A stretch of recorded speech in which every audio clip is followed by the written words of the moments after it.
Mastering the Lightning of Hogwarts. This video is purely for entertainment and does not infringe on copyright or laws. The rights to the novel and image belong to the original author. We do not claim ownership. Don't like waiting and want to listen to this fanfic in full now? Subscribe to our Patreon, where you'll find the best fanfics. Chapter 226 Tunnel. Since they knew the exact location in advance, they didn't need to follow that footprints on the ground as before. Riding a flying broom could save a lot of energy. Anduin flew in the air with Kiki for about 2 hours.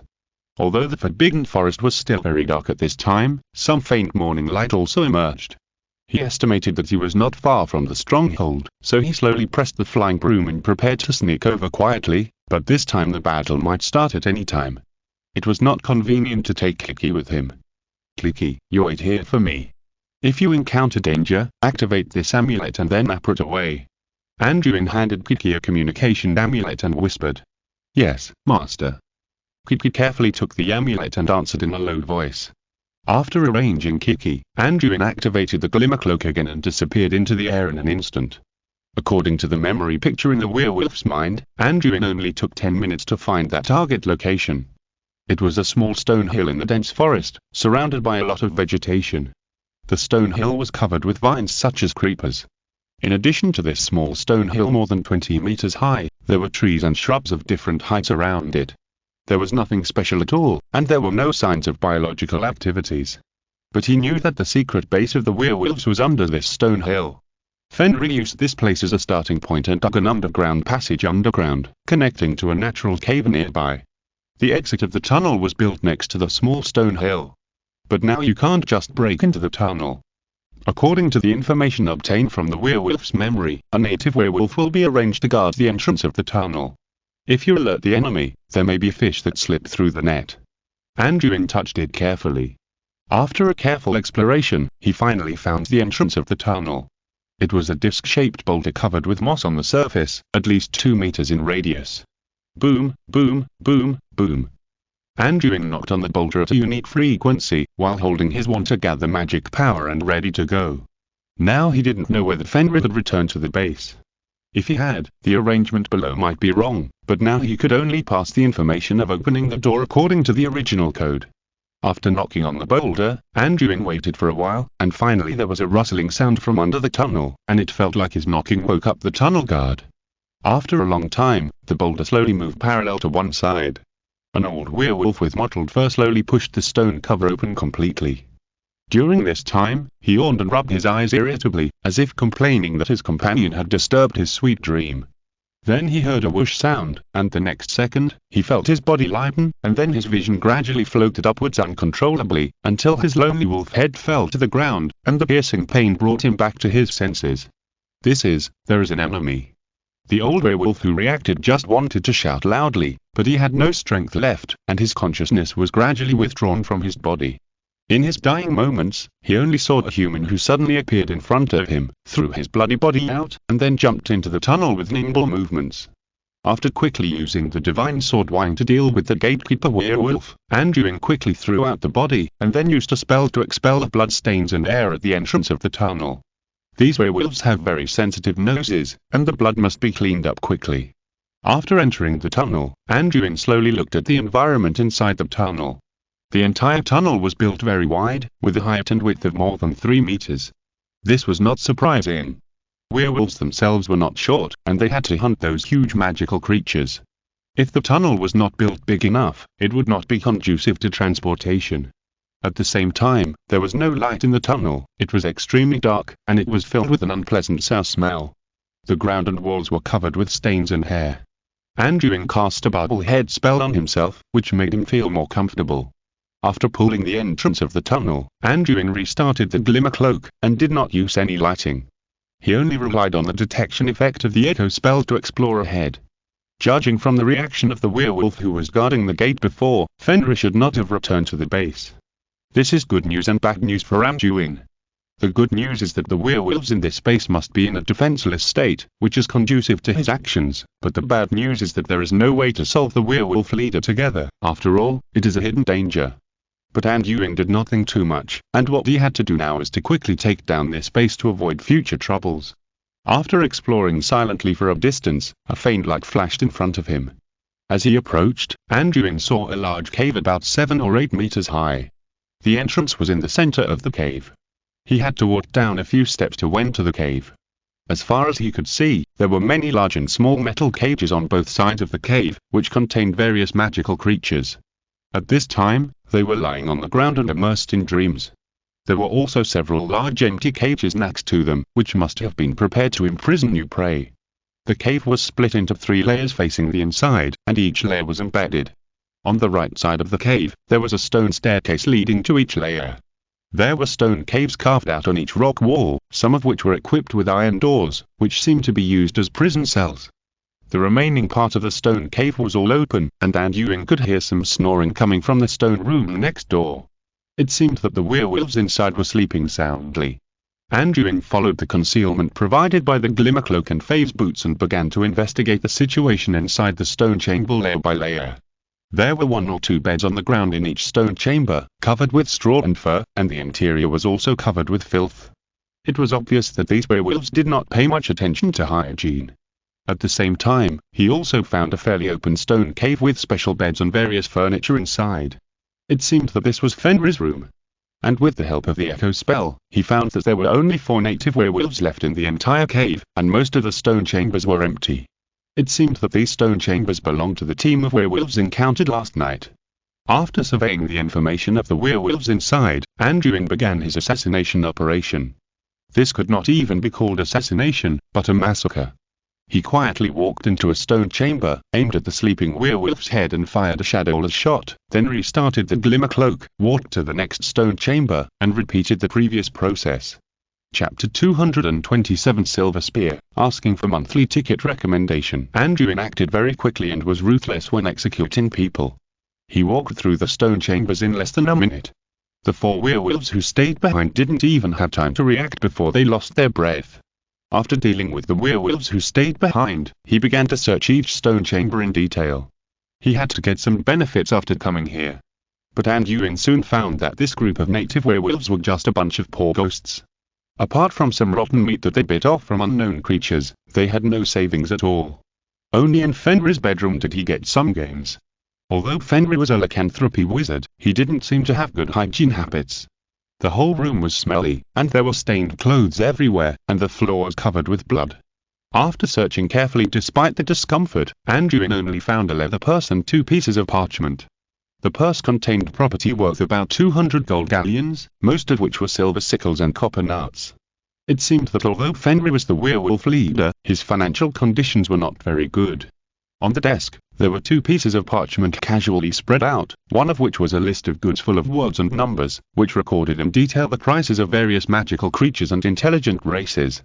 An adult unicorn can be sold for 1,000 gold galleons, and a young unicorn is worth 1,500 gold galleons. A healthy centaur is worth 600 gold galleons. You know, this is just the smuggling purchase price. No wonder these guys are so desperate, it's really a huge profit. Anduin looked through the contents of the parchment in detail, and the numbers recorded on it were shocking. Even Anduin had not expected that the dark side of the wizarding world was filled with so many illegal transactions of magical creatures. Moreover, the parchment recorded not only the creatures native to the UK, but also many foreign magical creatures. There were many intelligent creatures such as Vila and Mermaid, and even werewolves themselves. This was obviously a unified supply list provided by a special person. This looked very much like it was provided by an organization specializing in the smuggling of magical creatures, so Anduin began to check whether there were relevant records on the parchment.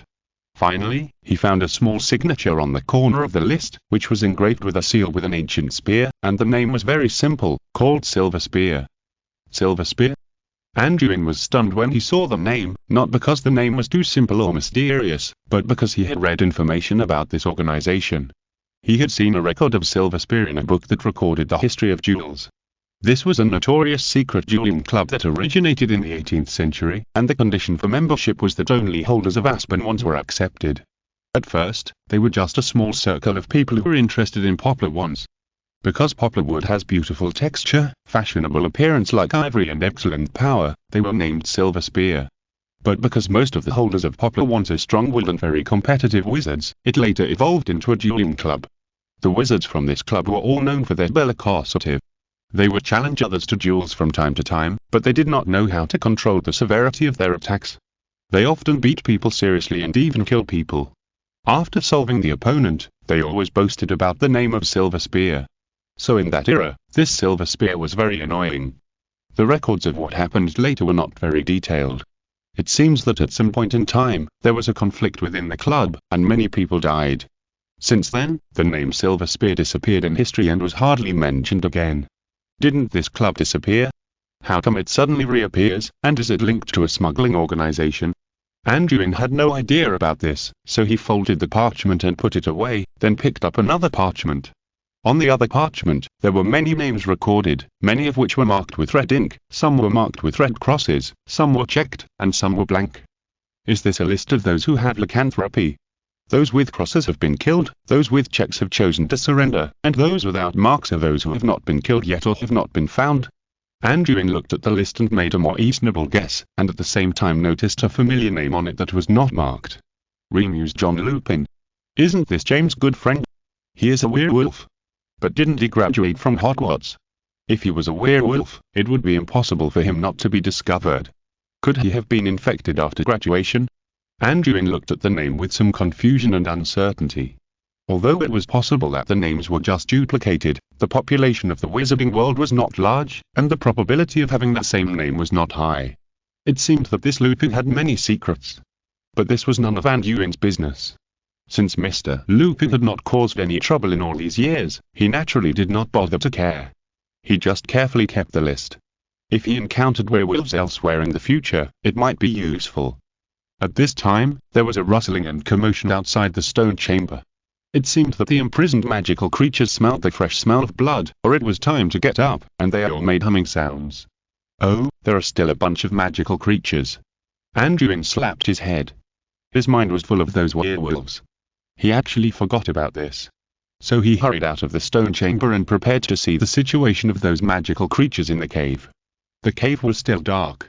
After all, there was no light and the air was very stuffy. Only the tunnel could provide some ventilation.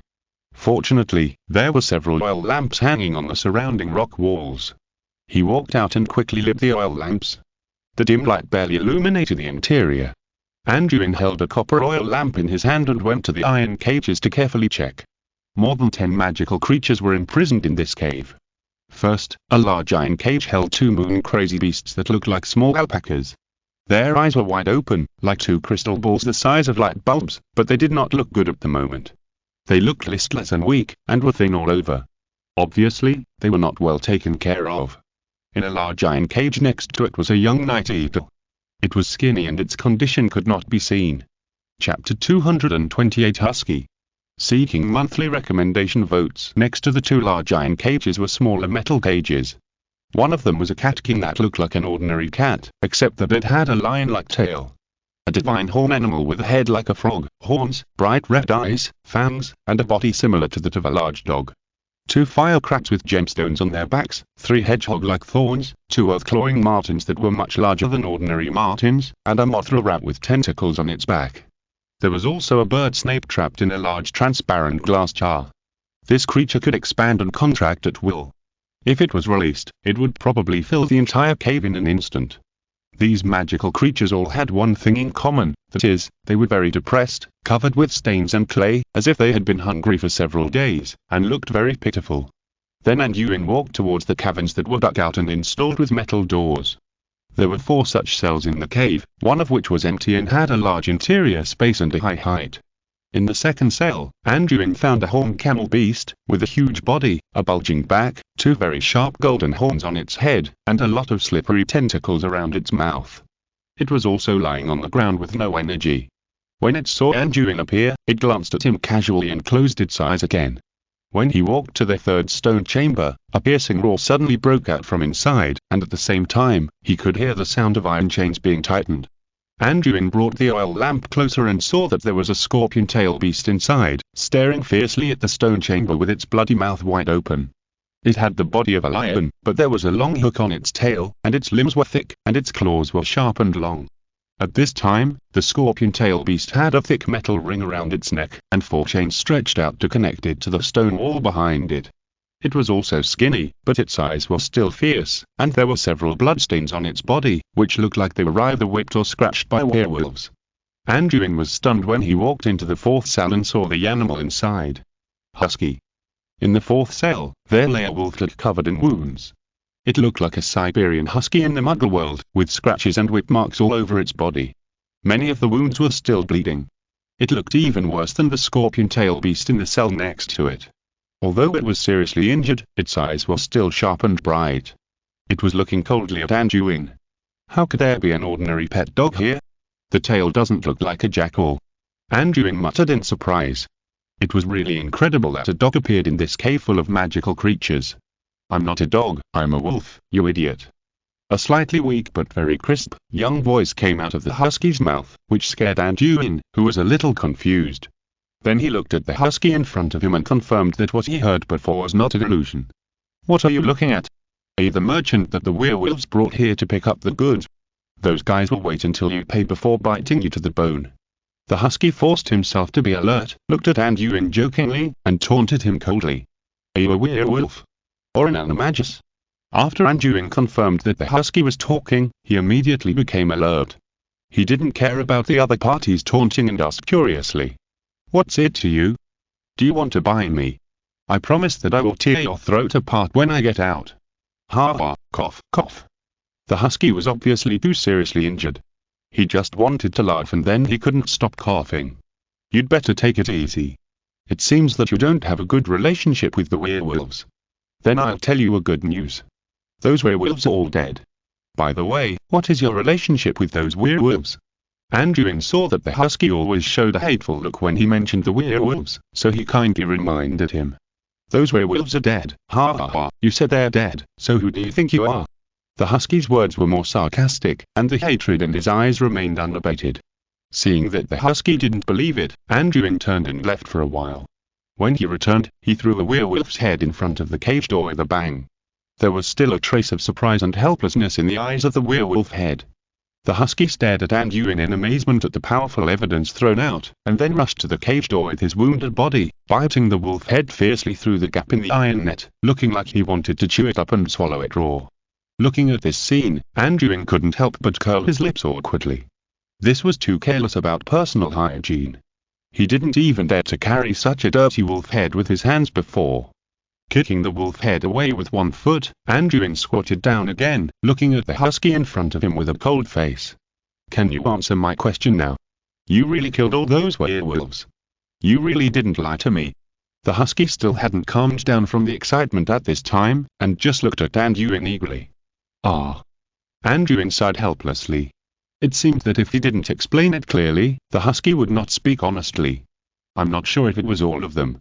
Anyway, I killed 4 in this cave, 1 in the tunnel at the entrance, and 10 last night. There was also a werewolf wizard who ran away. I think his name is Fenrir. So to be exact, I killed 15 werewolves. Are you satisfied now? When the husky heard Anduin counting on his fingers and explaining how many werewolves he had killed, as if he was talking about eating a few eggs, he couldn't help but widen his eyes and open his mouth. That's right, you're right, it's them, these bastards. The husky changed his tone instantly after a shock, and then couldn't help but burst into tears, lying on the ground and crying with his face covered. It seems that the entanglement between this husky and these werewolves is very deep. Anduin sighed as he saw the other party's intense reaction. Can you answer my question now? After the husky calmed down a little, Anduin asked again. Ask me, you are my benefactor now, I will tell you everything I know, cough, cough. It seems that the husky has consumed a lot of energy in the midst of great joy and sorrow, and it can't stop coughing. Seeing this, Anduin quickly took out a bottle of tonic potion, handed it over, and controlled the husky to feed it with magic. Chapter 229 Life Experience, asking for monthly recommendation tickets. Although this husky looks harmless and seems to have a grudge against werewolves, it is not advisable to release it directly without knowing the specific details. If it is also a werewolf, it is also a dangerous creature carrying the virus of lycanthropy. After drinking the potion, the other party finally breathed a sigh of relief and recovered a lot of physical strength. Okay, let's have a good chat next. First, tell me who you are and why you can talk. Anduin saw that the other party had recovered his spirit and continued to ask. Benefactor, my name is Hog, and I am 14 years old this year. Hog, who looks like a husky, looked at Anduin and sighed, and continued, I'm neither a werewolf nor an animagus, and I'm not even a magical animal. I'm just an ordinary wolf. If you ask me why I'm so special, it is because my parents were bitten by werewolves and were werewolves with lycanthropy. After hearing what Hog said, Anduin immediately showed a look of shock. Your parents gave birth to you, when the full moon? Yes, they combined when the full moon, and then I was born. Hog nodded. No wonder Anduin was a little surprised. This guy looked very different from a werewolf, and he didn't look like a magical creature, but he could speak magically. He had seen this situation in some books. Werewolves are magical creatures with strong infectious ability. If humans are bitten, they will be infected with lycanthropy. At the full moon, they will involuntarily transform into werewolves. At this time, they are also infectious, but the infected lycanthropy werewolves will mate with each other or with humans, and the offspring will not show signs of lycanthropy. But if two lycanthropy werewolves mate in wolf form at the full moon, something very strange will happen. This has only happened twice in history. The werewolves will give birth to a litter of real wolf cubs. When they grow up, they will become very beautiful wolves. They are no different from real wolves, but they have wisdom close to that of humans. Anduin originally thought this was a legend, but he didn't expect it to be true. At this time, Hog continued to talk about his life experience. Although my parents are wizards, after giving birth to me and my brothers, they did not despise or abandon us. Instead, they took good care of us and raised us.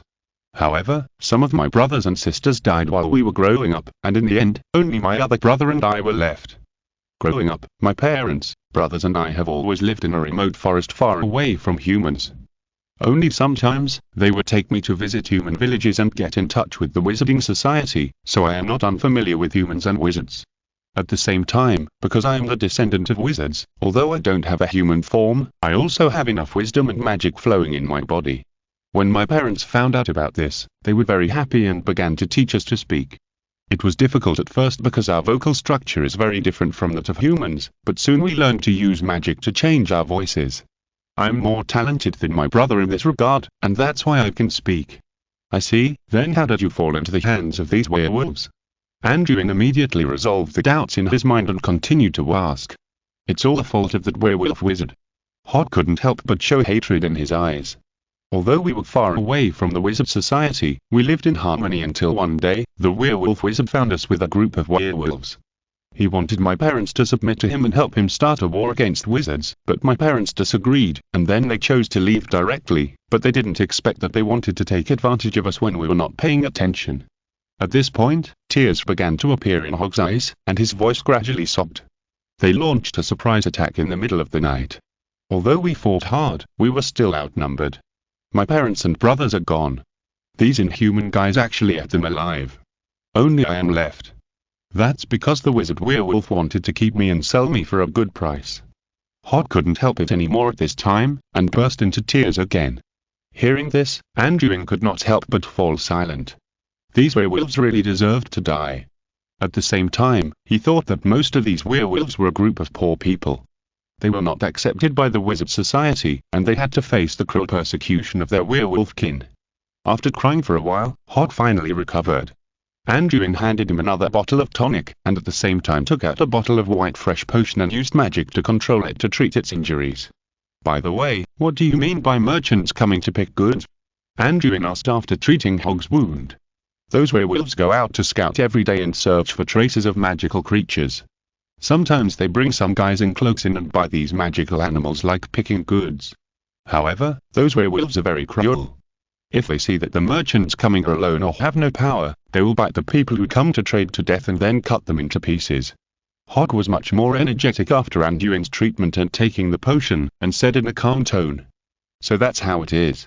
It seems that these guys are not only thinking about smuggling magical creatures abroad, but also doing some local transactions. I just don't know who their trading partners are. At the same time, he thought of those merchants who were robbed by the black market, and the black market merchant who was dismembered in the Forbidden Forest. It seems that doing business with werewolves really requires risking one's life. Then Anduin began to think about how to deal with this husky. Oh no, what about Hog? Hog, I'm asking you a question now, please answer me honestly. Anduin looked at Hog solemnly and said. Ask it, benefactor. I know that the children born by infected werewolves in human form will not show signs of lycanthropy, but what about you? Will you be infected with lycanthropy after being bitten by you? After asking this question, Anduin secretly activated the legislatives to begin to discern whether the other party's words were sincere. How to deal with Hog next depends on how the other party answers. I've been examined by my parents, and there's no virus that can infect humans in my saliva. I don't react on full moon nights, and when I was little I didn't know much, and when I was with my mother in contact with humans I accidentally bit someone, but the other person showed no signs of infection. Hog looked at Anduin with clear eyes and answered sincerely. Chapter 230 Professionals. Well, Anduin nodded after hearing this. From the information obtained by legilimency, Hog did not lie. But just in case, Anduin took out a test tube, took some saliva from Hog, and then carefully kept it. If Hog did not have the lycanthropy virus, Anduin would not mind taking him in. This guy had a miserable life, and I believe Hagrid would not despise Hog's identity. After having an idea in mind, Anduin thought again, how to deal with these magical animals now. Will the werewolf wizard Fenrir return to this base? Anduin could not just let these magical animals go. Their current physical strength is completely unable to survive in the Forbidden Forest. Many of these magical animals are likely to prey on each other, just like the divine horned beast itself is the natural enemy of the moon beast. And this base must be monitored in a way, so that if Fenrir appears, he can catch the other party's braid. Professional matters still need to be handled by professionals to make people feel at ease, but who should be handed over to? His first reaction was to notify the Ministry of Magic directly. Moody happened to have his communication amulet, so it would be very convenient to call him over. However, considering Hog's situation, the guys in the Department for the Control of Magical Creatures might not know how to treat him. It seemed that he had to rely on his own people. He would go back to Hogwarts to ask Hagrid to help deal with these creatures, and then hand over the monitoring to the Ministry of Magic. After thinking about it, Anduin tilted his head and looked at Hog. Wait here for a while, I will bring people to give you professional treatment later. If Fenrir returns here, you can use magic to activate this spell, and I will come to support you. Anduin handed a communication amulet to Hog, and gave it some dried meat to fill its stomach, and then followed the passage out of the underground cave. After coming out, Anduin collected the body of the werewolf that fell at the door, found a place to hide it, and found Kiki who was waiting in the woods. Seeing Anduin reappear, Kiki's eyes lit up, and she was about to say hello, but then she remembered that Anduin had told her to keep quiet, so she could only look at him with hope. Kiki, I need you to do me a favor later. Come with me now. Anduin picked up Kiki and took her to a tree next to the tunnel. Then he took off his glimmer cloak and put it on her. Kiki, do you see the big stone over there? Now I need you to watch it for me. If you see the werewolf wizard appear, activate the amulet I gave you before. Activate the glimmer cloak at the slightest sign of trouble. It will help you hide well. Pay attention to your own safety. If you encounter danger, uproot and leave. Anduin warned word by word. Well, rest assured, Master, leave it to me.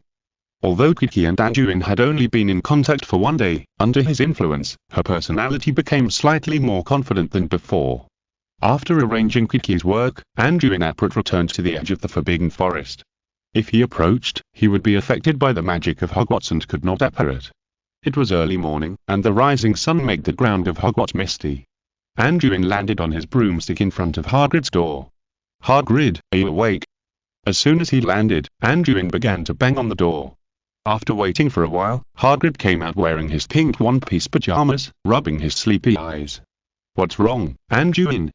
You spent the whole night checking the situation of those magical creatures. I was worried about you all night. I didn't dare to leave the amulet you gave me. Hagrid complained a little when he saw that it was Anduin. Seeing this, Anduin didn't say much, and gave a brief explanation of what happened last night, and said that there were more than a dozen magical creatures imprisoned and in urgent need of treatment and care. What? You mean you ran into werewolf smugglers and started a war with them? Oh my god, this is too dangerous. Why didn't you notify us so that we could take care of them?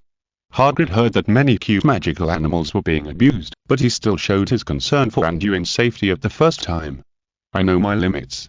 Look, I'm not hurt now. And the situation was very critical at the time. If I delayed, those centaurs would also be killed. I saw a lot along the way. These werewolves acted very cruelly. I couldn't stay calm at the time. The key now is to settle those magical animals. Anduin made up a reason to perfunctorily say that he was not thinking about testing new spells at the time. Yes. Hagrid was relieved to see that Anduin was indeed not injured. At the same time, he heard that there were many cute little ones who were in dire straits, and he became anxious. But we can't handle so many magical animals alone. We have to find one or two more helpers. Well, I have also considered this. And the little wolf I told you about, who has wisdom, must also be carefully examined to confirm whether it has the wolf virus.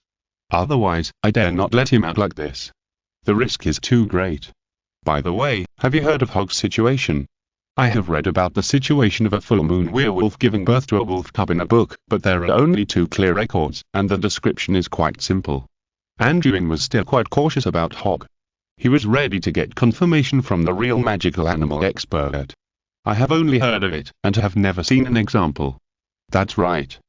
Hagrid slapped his head. Let's go find Professor Kettleburn. He has more experience than me. We can ask him, and we can ask him to help. Professor Kettleburn. He only has 1 leg left, and he is still so old. Is it suitable? Anduin felt sorry for his professor of magical animals, although his love for magical animals was not weaker than Hagrid's. Go ask about the wolf first. If it's not convenient for him, I'll go find Headmaster Dumbledore. Hagrid was very quick to react when it came to dealing with magical creatures. Anduin nodded, and then accompanied Hagrid to find Professor Kettleburn, who had just gotten up and was playing with his own fire rash snake. The professor had a good relationship with Hagrid, and was no stranger to Anduin. Since Anduin became a student in the magical creatures class, he often asked him to take care of those large creatures that were not convenient for him to take care of. Anduin had no objection to this. After all, these so-called large creatures were basically his prepared rations, and raising them personally could ensure that they grew fatter. Chapter 231 Professor Kettleburn. What, you mean there are a group of poor little guys waiting for treatment? Damn, those damn smugglers know how to take care of magical animals. Every year, there seem to be poor little ones who die on the way of smuggling. Take me there quickly, I want to see them in person. Professor Kettleburn, whose hair was already a little grey, was furious after hearing Anduin's narration, and immediately wanted to follow him.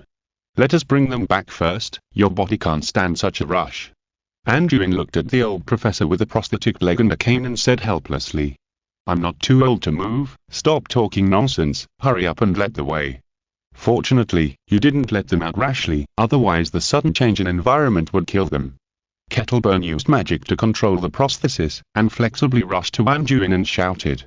This, Anduin looked at the very stubborn old professor, and after looking at Hagrid in silence, he could only agree helplessly.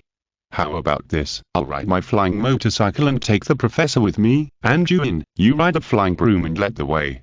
Hagrid slapped his thigh and suggested. That's fine. Anduin saw that Hagrid didn't object, so he had to nod helplessly. Then the 3 of them set off as planned. Hagrid pushed out the motorcycle given by Cyrus, carrying Professor Kettleburn, who was full of wrinkles but full of energy, and followed Anduin closely, flying to the location of the underground cave.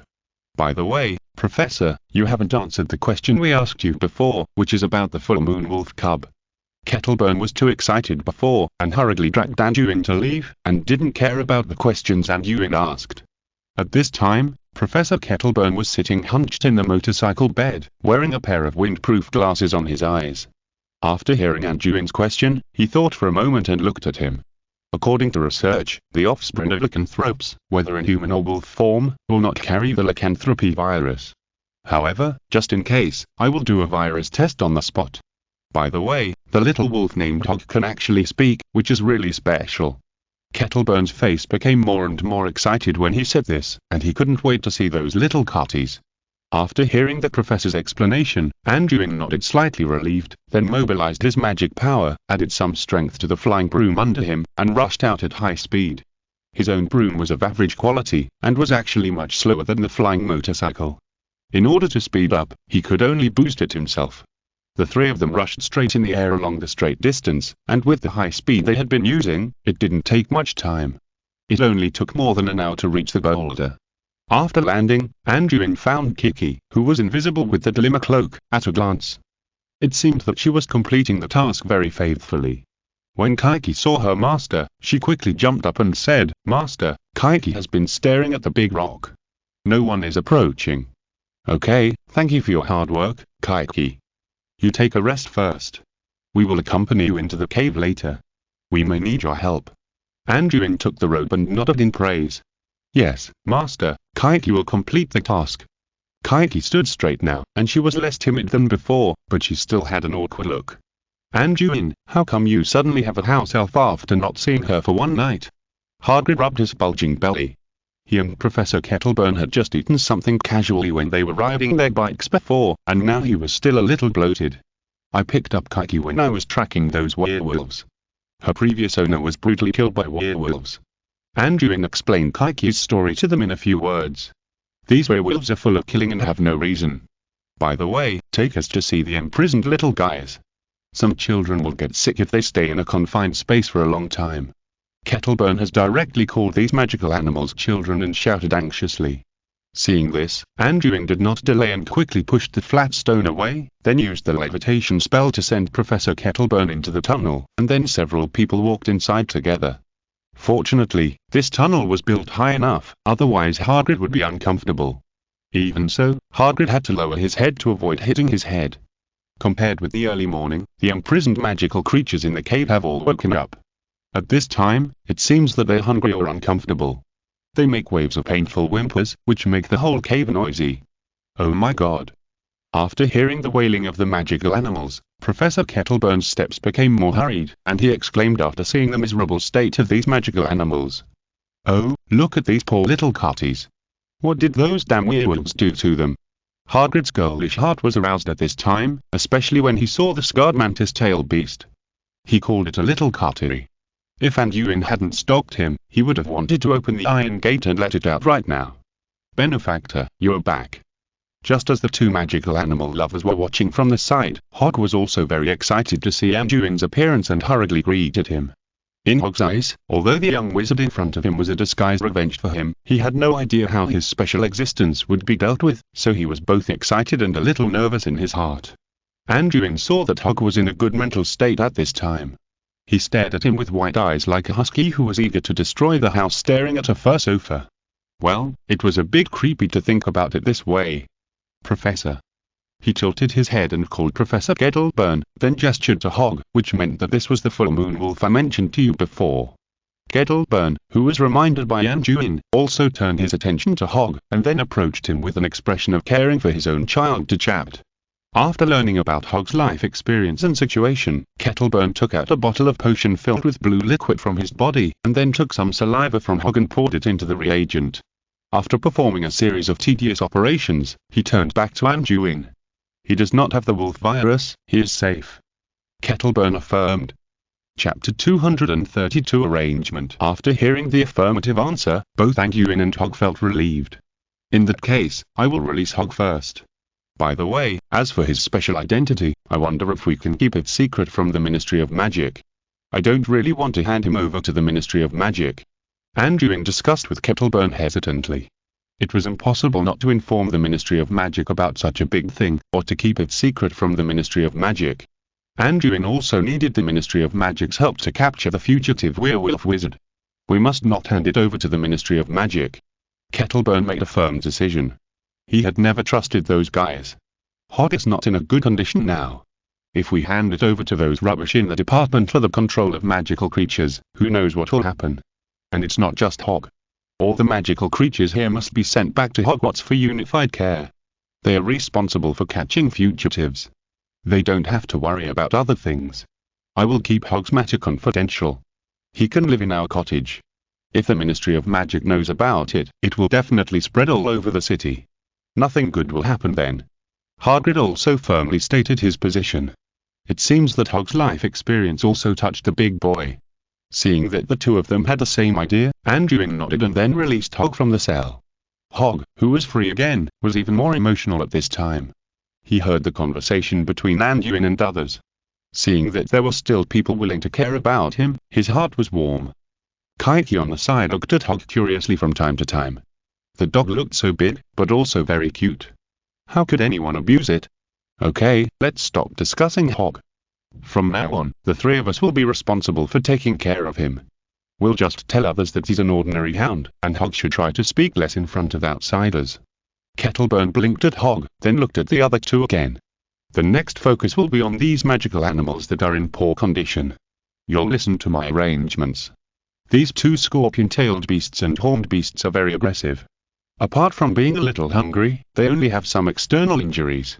I'll feed them some sleeping pills later, and they can be transferred only after they fall asleep. They will then be placed in the fourth park, and you, Hagrid, will be responsible for their care. Others like bird snakes, prickly ferrets, martins, mothra rats, and catkins are all malnourished, and the ventilation in this cave is extremely poor. They have all been infected with pneumonia to varying degrees. I'll feed them some medicine later, and then transport them back to Hogwarts with their cages. They have to be kept for a while before they can be released, otherwise they will easily hurt themselves. The two moonbeasts are in the worst condition. Not only are they malnourished, but their skin is also ulcerated. It's obvious that they are infected with boils and pustules. They need to be isolated and treated. They are afraid of light, and they can't see the sun because of their poor physical condition. So they can only be transferred after the cages are covered with black cloth. Kettleburn looked at the two moonbeasts with a distressed look. At this time, the two big eyes on their faces were drooping. This Thestral is not in serious trouble. After taking it back, it can be directly released back to the Thestrals. Although I don't know if it is from the same family as those outside the Forbidden Forest, the Thestrals are still very friendly to their wandering fellows. The horned beast and the firecracker were both given inhibitor potions, so their spirits are so bad, and the color of their pupils is very strange. I suspect there are parasites in their bodies. They also need to be sent back to Hogwarts with their cages. Kettleburn is worthy at being an old professor who has been teaching for decades. He made a judgment on the situation of these magical animals after just a brief observation. Then several people began to help under Kettleburn's command, even Hog and Kiki were no exception. After working for a long time, everyone finally transported a magical creature out of the cave.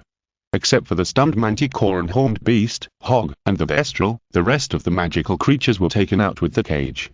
The way to transfer back was even simpler. First, the followers took Hagrid and his flying motorcycle to the outside of the Forbidden Forest, and then Anduin, Kiki, and Kettleburn took turns to use the followers to transport the magical animals to the outside. Then Hagrid used his flying motorcycle to pull them back. The small ones were directly loaded on the car, and the big creatures were cast with a floating spell and dragged back with a rope. Several people worked back and forth and finally emptied that cave. Later, at Anduin's request, Kettleburn agreed to take the responsibility of discovering the magical animal smugglers, saying that it was the three of them who fought off the werewolf together, and try not to mention his name. Then Kettleburn stayed at the scene and called the Aurors of the Ministry of Magic to deal with the Department for the Regulation and Control of Magical Creatures. After all, Anduin had just made a big news in the summer vacation, and he was not used to being exposed now. Besides, the werewolf wizard was still at large. He did not intend to expose his target in advance and give the other party a chance to retaliate. After returning to Hogwarts, Anduin, Kiki and Hagrid were busy until the afternoon before they settled these magical animals. At this time, Professor Kettleburn finally dealt with the people from the Ministry of Magic. These magical animals really suffered a lot in the hands of the werewolves. Each of them looked sick. It took a long time to feed, check and treat them afterwards. It was not until the evening that Anduin and Hagrid took Kiki and Hog back to the Forbidden Forest hut. As for Kiki and Hog, Anduin decided to let them live in their own rooms in the Forbidden Forest hut for the time being. Anyway, he usually lived in the Slytherin dormitory and only came to stay occasionally on weekends. Hog was very happy about this. Although he recovered his spirit under Anduin's care, he could not recover without spending some time because of the long-term abuse and beatings by the werewolves. Kiki was a little nervous and uneasy at first, but under Anduin's education and coercion, she moved into the cabin honestly. Hagrid was very welcoming to the two new tenants. In fact, he always lived alone and was bored. It would be nice to have someone to talk to him. In the next few days, when there was no class in the afternoon, Anduin would come to the Forbidden Forest Lodge to see how Hog was recovering. At the same time, he would take Kiki to help Professor Kettleburn and Hagrid take care of the magical animals, which also allowed him to accumulate a lot of experience in treating magical animals. If you're listening to this novel on a channel other than Fanfic World, it means they downloaded and uploaded it without effort. we cordially invite you to visit our channel, Mundo Fanfic Novel, as there you'll find the original version of this story and you can explore many other novels of various genres. We're waiting for you to immerse yourself in a world of incredible novels. Chapter 233. Hog, unable to cast a spell. Master, please take a quick look. Is the meat cooked? Do you want to continue grilling it? Hog stuck out his tongue excitedly, breathing out mist from his mouth, and stared at the stone barbecue grill in front of him. Don't worry, these barbecues are cut into large pieces, so it's not so easy to cook thoroughly. And you can see that the fat on the meat is mixed with blood, which also means that it's still a little bit short. Anduin glanced at Hog helplessly, and then continued to fiddle with the barbecue in front of him. After a few more months, Hog had recovered well both physically and mentally. Anduin found that although Hog had intelligence that was not inferior to that of humans, his nature was still closer to wolfhounds, or to her. This guy was in a very excited state most of the time. Although he would not unconsciously demolish the house, many of the wood inside and outside the hut were left with the boy's grinding marks, which also caused a lot of trouble for Anduin and Hagrid. However, Hog did have an advantage, that is, he could easily communicate with some small animals or magical animals. After discovering this, he became the baby of Hagrid and Professor Kettleburn for a period of time. With his help, the treatment of magical animals could become more convenient. After a period of treatment and recuperation, the rescued magical animals gradually recovered their health. Just like now, the cat Kneazle, 2 martins, and 3 thorns surrounded him, also staring at Anduin's barbecue. The other magical animals were either released after recovery, or placed in Professor Kettleburn's breeding park next to the Forbidden Forest, which made Hagrid very happy. He went to the 4th park almost every day to visit the 2 little cuties, the horned beast and the scorpion-tailed beast. Anduin and Kaiki were responsible for taking care of these little guys with low risk levels at the beginning. With Hog, who was familiar with the language of animals, they became familiar with each other after a while. So when they recovered, they were released from the cages and these little guys were unwilling to leave. It took a long time for these little guys to recover, mainly because they suffered a lot at the hands of the werewolves. Not only were they all malnourished by hunger, but they were also infected with various inflammations. In order to take care of them, Anduin did not return to Diagon Alley this Christmas, and spent all of it in Hogwarts. Charles, Vivian and others were naturally very welcome to these little magical animals, because they were also diligent and punctual in their daily training, mainly because they wanted to have time to play with cats and dogs after training. Now Hog is the boss of this cat, 2 minks and 3 hedgehogs. Every day, he takes these guys up and down when he has nothing to do, and Kaiki is like an old mother, always following behind to wipe their butts. Today, an old ream cow happened to be severely injured by the cold, so Anduin, Hagrid and Professor Kettleburn simply divided it. They were cooking barbecue by the oven outside the hut, and whenever Anduin cooked, Hog and his gang of younger brothers would come over to join in the fun, not treating themselves as outsiders at all. By the way, Hog, how is the spell-casting practice I taught you these days? Still can't cast a spell? Anduin asked, turning the sizzling piece of barbecue on a skewer, as if chatting. Yes, sir, I can't even cast the simplest luminescent charm or levitation charm, even if I hold the wand in my mouth or with my claws. It seems that I don't have much talent for casting spells. Hog still stared at the barbecue and stuck out his tongue, saying casually. He himself didn't care much about Hog's ability to cast spells. His parents had tried to teach him how to cast spells since he was a child, but it didn't work at all. Just learning to speak had already consumed a lot of his energy. But it was different for Anduin, because he knew clearly that Hog had magic power in his body. After previous measurements, it was found that Hog's magic power was not low, about 200 moments. Although it was less than most young wizards of the same age, it was more than Vivian.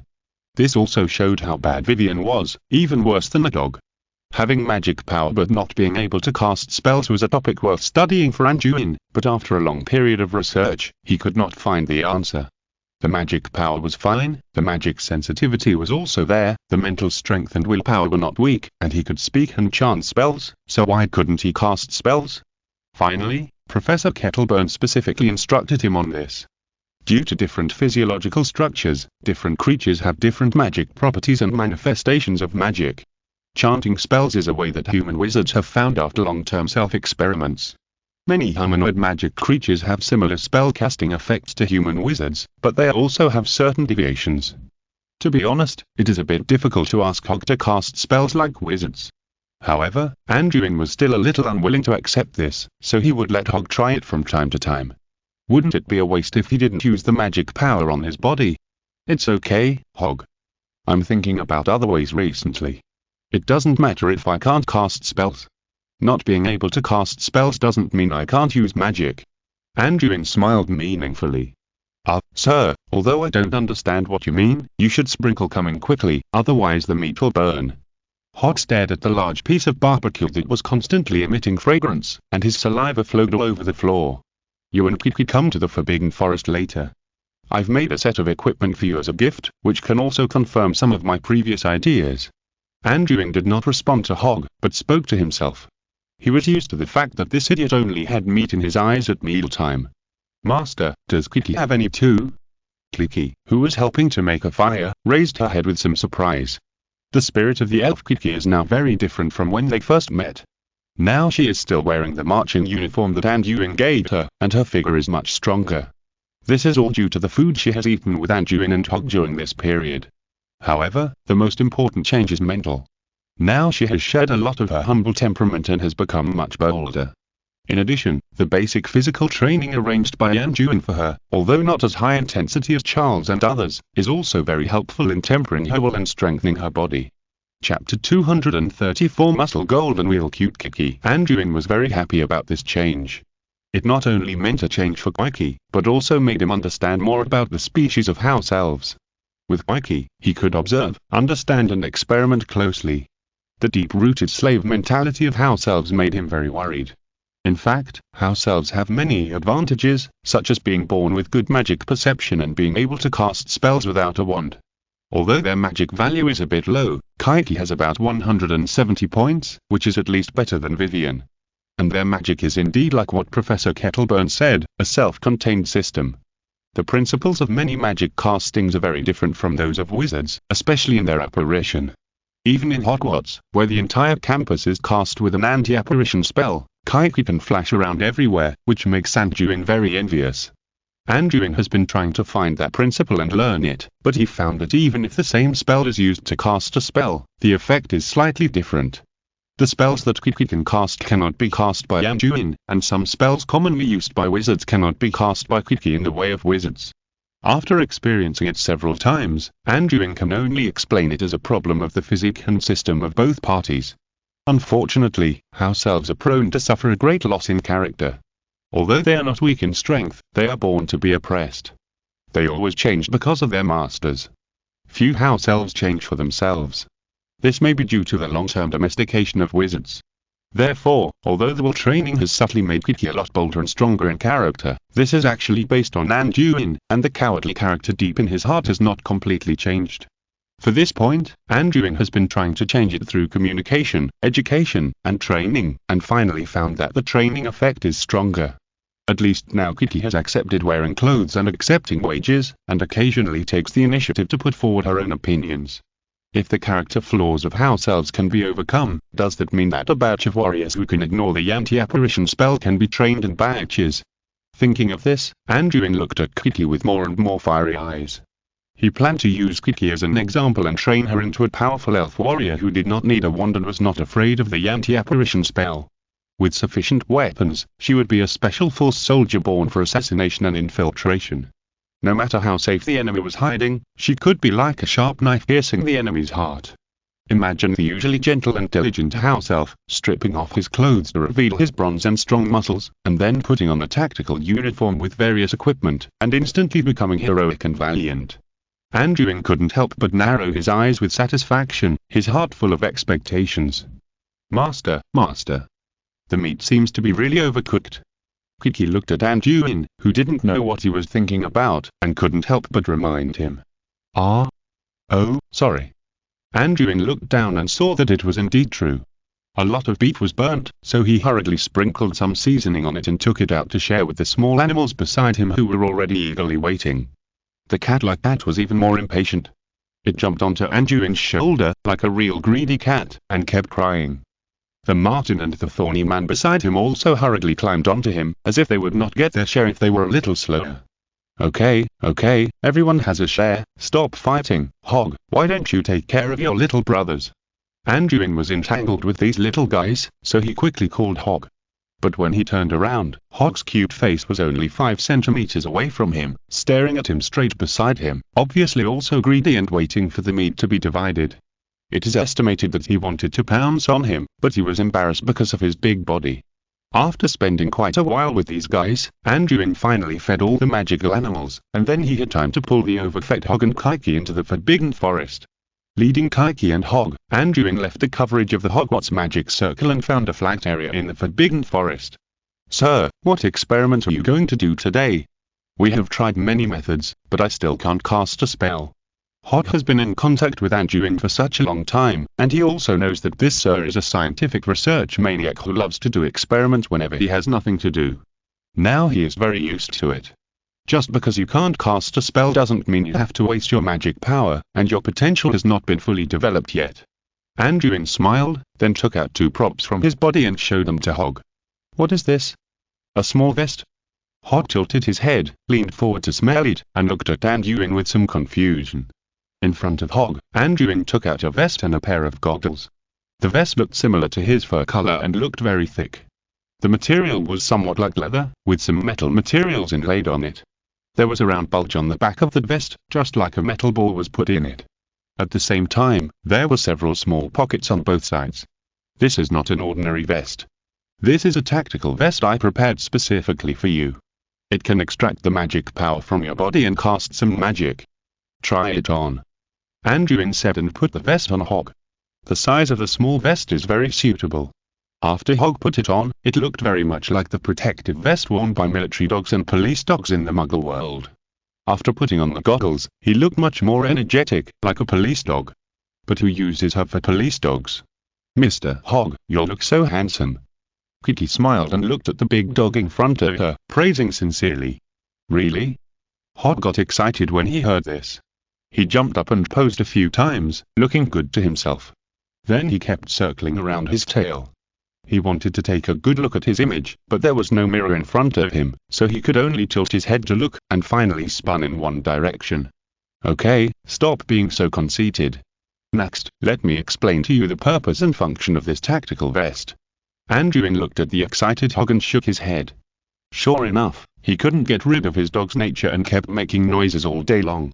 "Come on, Lord Anduin, I am full of strength now. This little vest has increased my strength. I feel like I can bite a cow to death with one bite." Hog bared his fangs and pretended to bite the big tree beside him. Chapter 235 Tactical Vest. "I advise you not to do this. It's none of my business if your teeth break." Anduin looked at Hog's excitement and kindly reminded him, "This tactical vest doesn't increase your strength. It's more of an auxiliary equipment to help you use your magic." "Oh? Then what's its use? I don't feel any difference in this small vest." Hog came back to his senses and felt it carefully, then shook his head. "Then you just swore that you felt your strength increased," Anduin thought speechlessly as he looked at Hog, who was a little unlucky in front of him. "That's because this equipment has not been activated yet. Try to input your magic power into the goggles in front of you." Anduin lowered his head to support Hog and explained carefully. "Magic, input, goggles." Hog followed Anduin's instructions, mobilized his magic power and tried it, then suddenly his eyes lit up. Got it. The corner of the goggles lit up, there is a small green light. Yes, that's the equipment warning device. The green light means that the equipment on your body is in good condition, the yellow light means that there is an overload, and the red light means that the equipment is malfunctioning. Anduin nodded and explained patiently. "Then what, sir?" Hog seemed to have discovered some magical toys and wanted to continue trying excitedly. "First, look at the left side of the goggles." Anduin pointed to the left side of Hog's eyes. "There is a row of rune buttons vertically, each representing a function of this set of equipment. I haven't reproduced many at present, so try it first, and then install more modules for you later." Yeah. Hog nodded like pounding garlic, motioning Anduin to continue.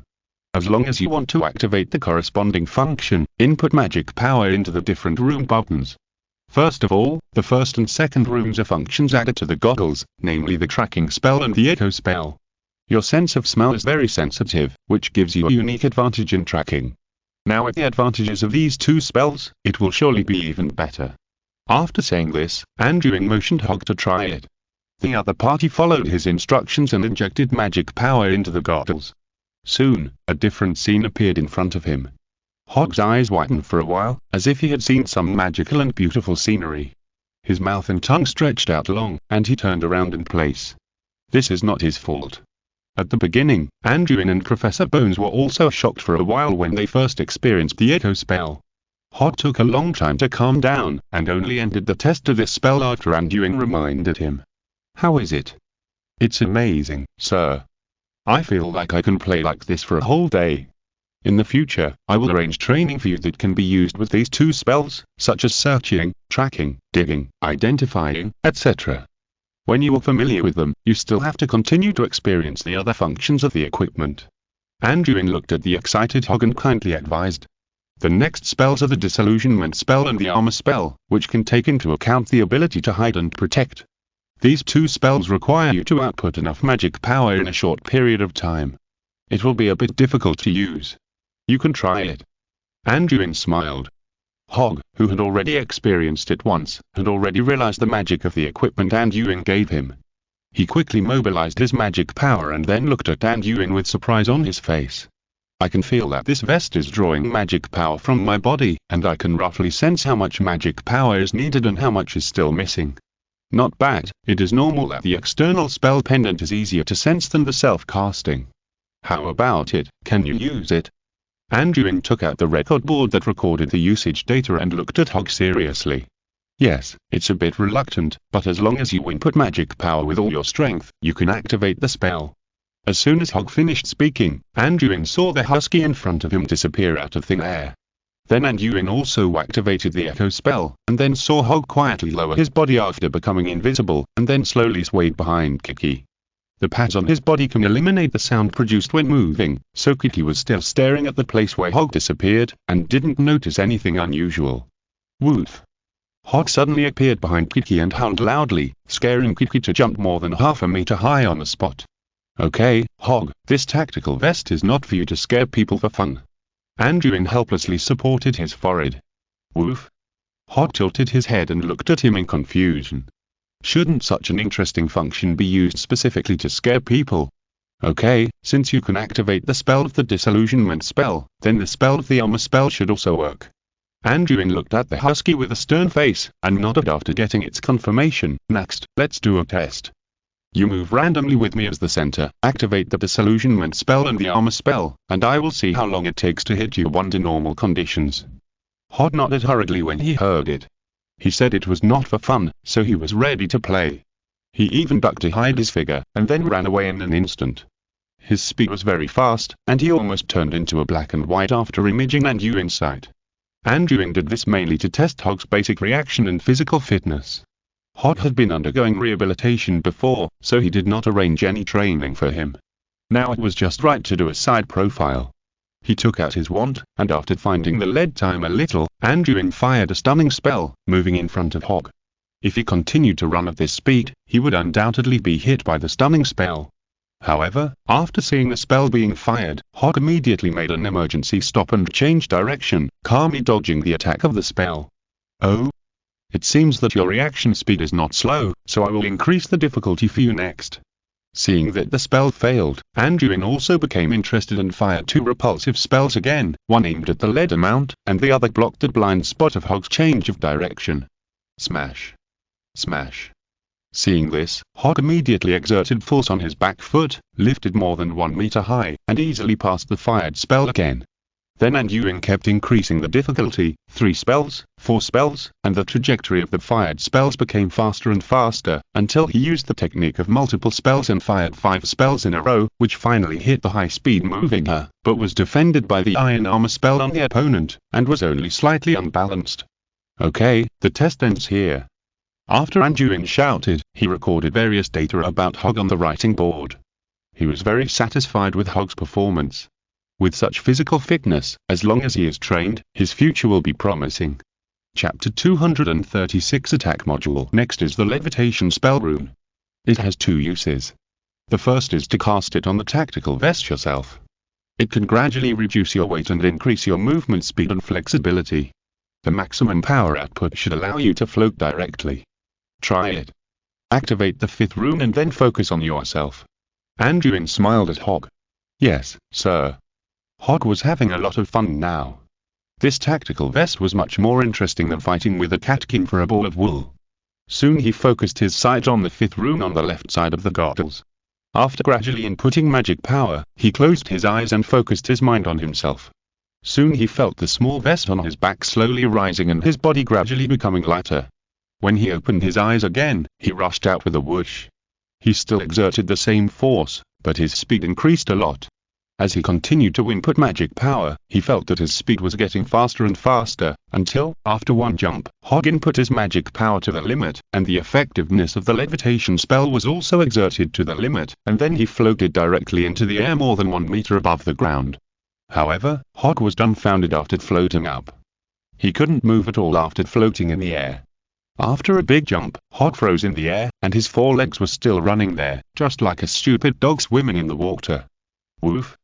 He soon found out that something was wrong, and then he looked at Anduin with a silly expression. The meaning was very simple. What was going on?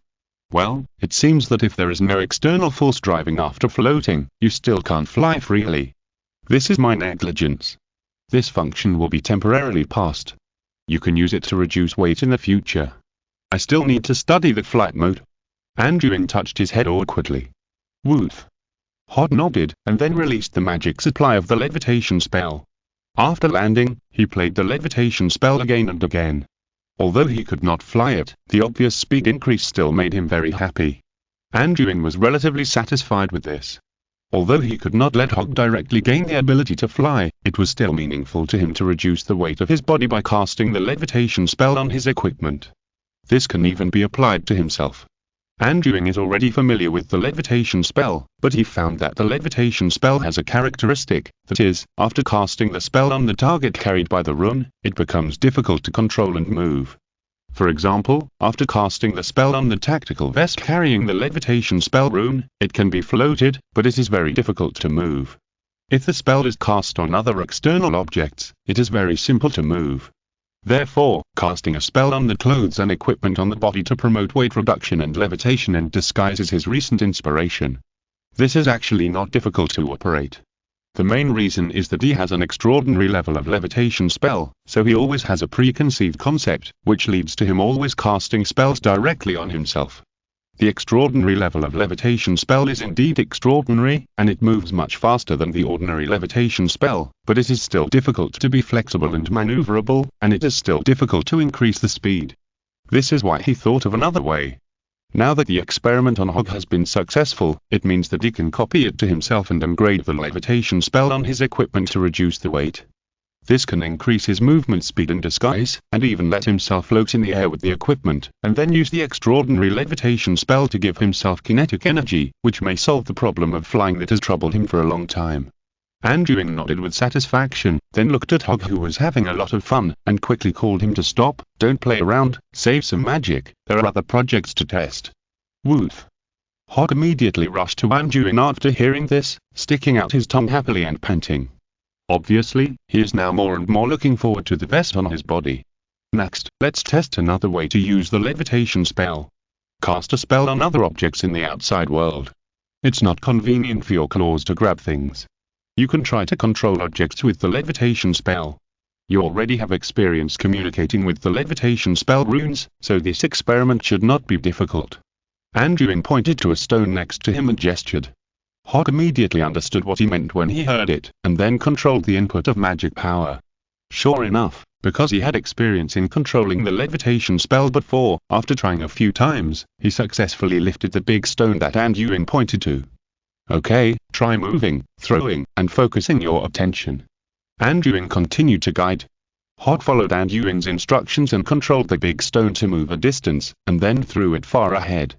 Looking at Hog, who had a good test result, Anduin said with satisfaction, "Very good, this way the levitation spell can help you complete many difficult tasks. Remember to practice more in the future. The effect will be more obvious after you become proficient." Yes, sir. Hog also attaches great importance to this spell. In his previous life, he either bit it with his mouth or scratched it with his claws. Now it is much more convenient with this. Very good, let's proceed to the last project, the attack module. Anduin restrained his smile and looked serious. Kiki, step back a little. The next test may be a little dangerous. Kiki immediately ran more than 10 meters away when he heard that there was an attack function. Hog became more and more excited when he heard that there was an attack function in his heart. He immediately stuck out his bright red tongue and looked at Anduin eagerly. The 6th rune is a set of combined runes. After activation, it will generate a floating cannon, and then automatically draw the magic power in your body to send out attack spells, but you need to assist in aiming. In previous experiments and tests, Anduin has found that the automatic aiming floating cannon is not feasible. There are 2 main difficulties. One is that the spells formed by the magic power need to be concentrated and channeled, otherwise it is difficult to form a spell projectile. To put it bluntly, the gun barrel is not good. There are 2 ways to solve this problem. One is to use equipment such as a magic wand to channel magic power, and the other is to rely on the intervention of spirit and will to control it, just like casting without a wand. He was a little unsure about Hog's ability to control magic, so he chose a simple and direct method, which was to use a magic wand as the barrel. He used the magic wand left by Axley, but made some modifications and shortened it. After testing, the impact was not particularly large. The second difficulty of the automatic floating gun was that it was difficult to aim autonomously, and it was easy to cause accidental injuries. His solution was to let the operator assist in aiming and let Hog aim directly. Chapter 237 External Magic Power Source. Come on, Hog, activate the rune, then aim and shoot, aiming at the stone you just threw out. Anduin commanded on the spot. Understood, sir. Hog agreed, and then concentrated on controlling the magic power, mobilizing and inputting into the extremely complex pattern of the spell. As he operated, the fist-sized metal ball on his back also floated up, but there was a magic wand in front of the metal ball that was a little longer than the metal ball.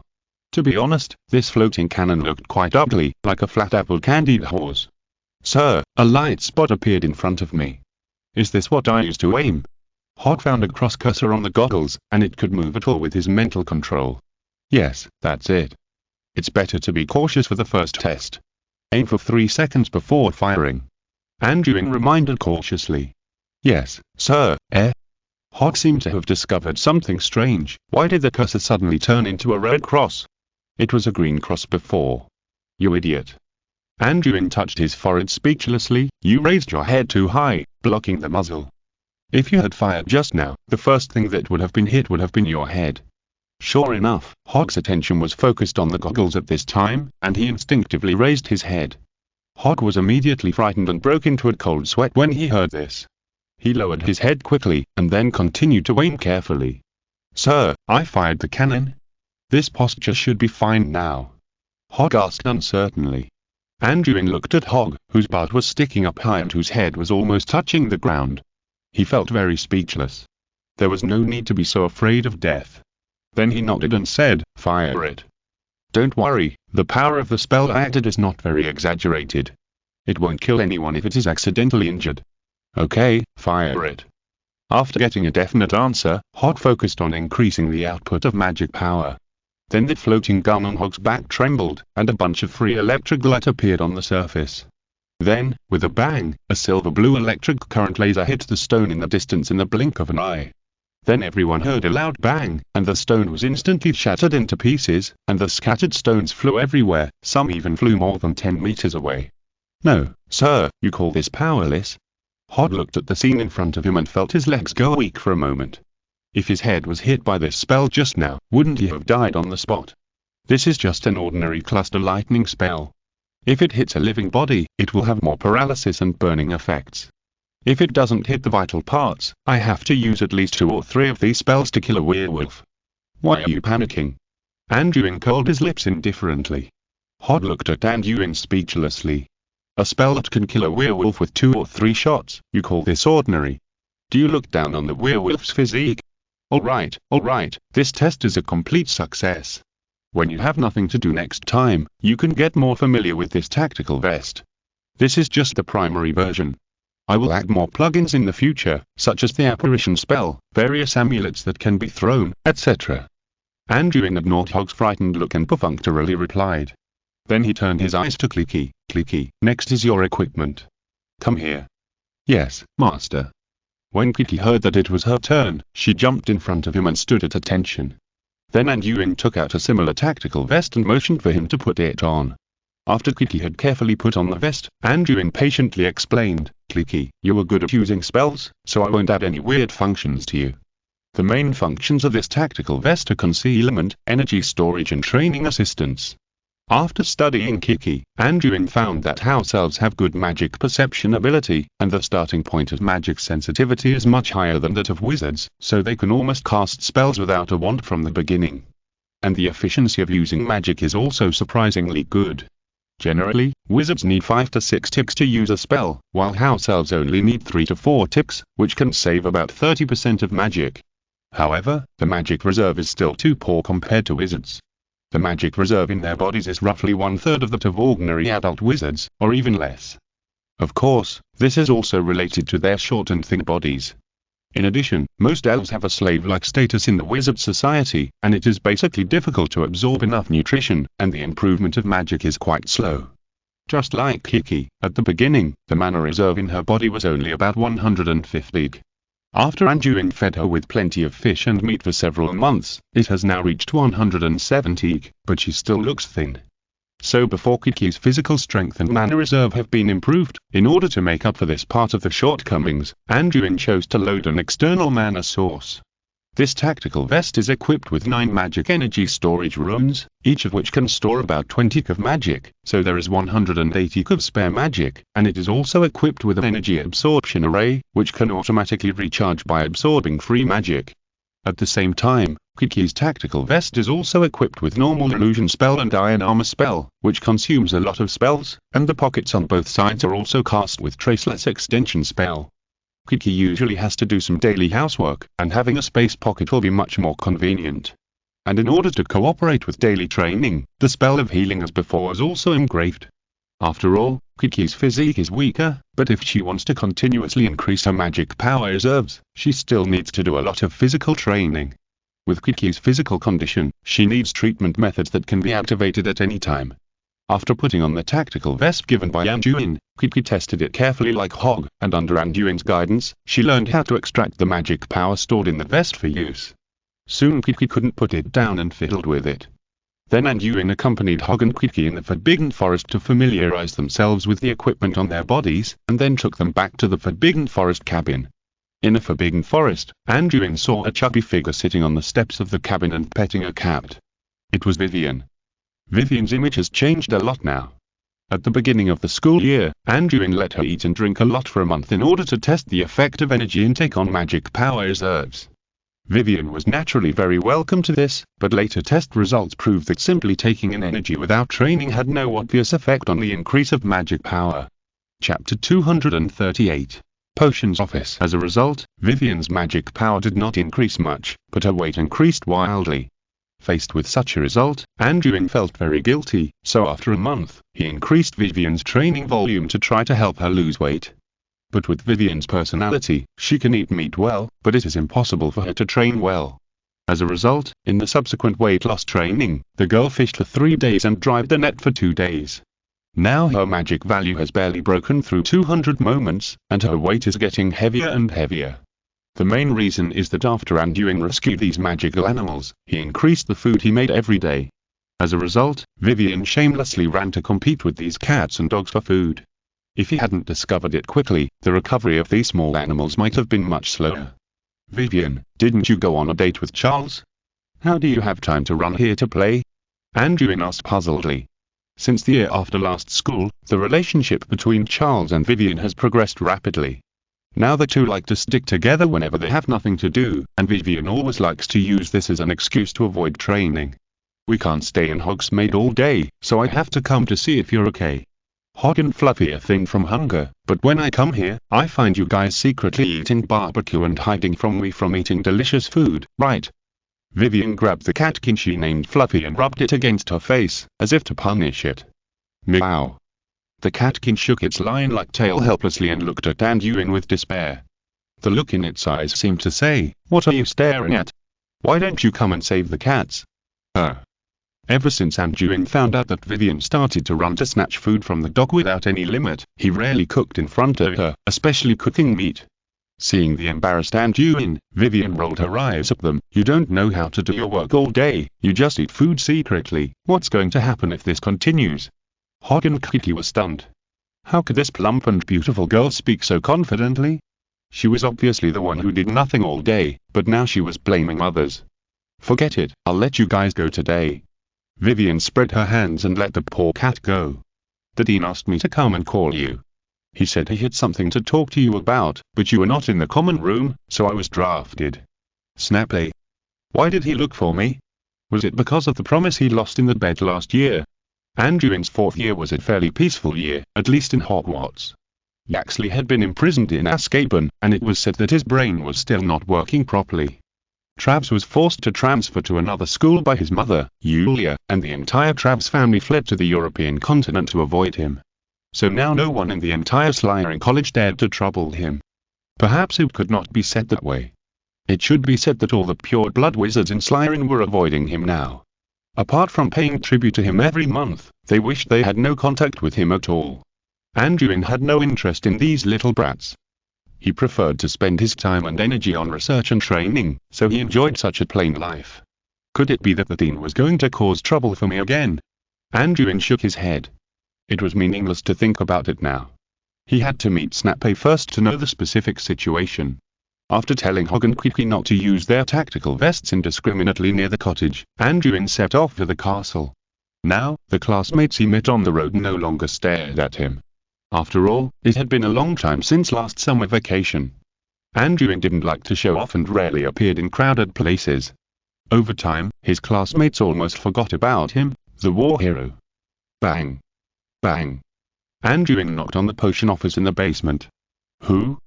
Professor Snape's voice was still so low, slow and magnetic, and even faintly conveyed an attitude of keeping people away from him. Me. Anduin's voice was also low and cold.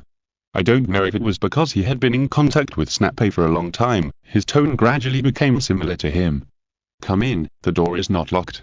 Anduin pushed the door open and looked inside. The whole potion office still gave people a cold and damp feeling. The light was dim, but it was neatly maintained, and there was nothing behind that desk. Then he turned his head and found that the dean was leisurely fiddling with the herb bottles on the cabinet. Snape turned his head slowly until he entered the room and stood still for a while. You are still so rude. Maybe you should learn from your classmates who don't even know how to greet their own dean. Snape looked up as usual and said with a hint of sarcasm. Dear Dean, if I greeted you directly when I entered the door, I guess what you were going to say now is that I disturbed your work without knowing the limit. Anduin raised his lips slightly and sarcastically said in return. Anduin was already very familiar with this dean. Anyway, he could find fault with you no matter what you did. If you bow your head and admit your mistakes, you will be looked down upon. Sometimes, you can be mocked tough and gain his respect. HMPH, do you think you're humorous? You dare to joke with the dean?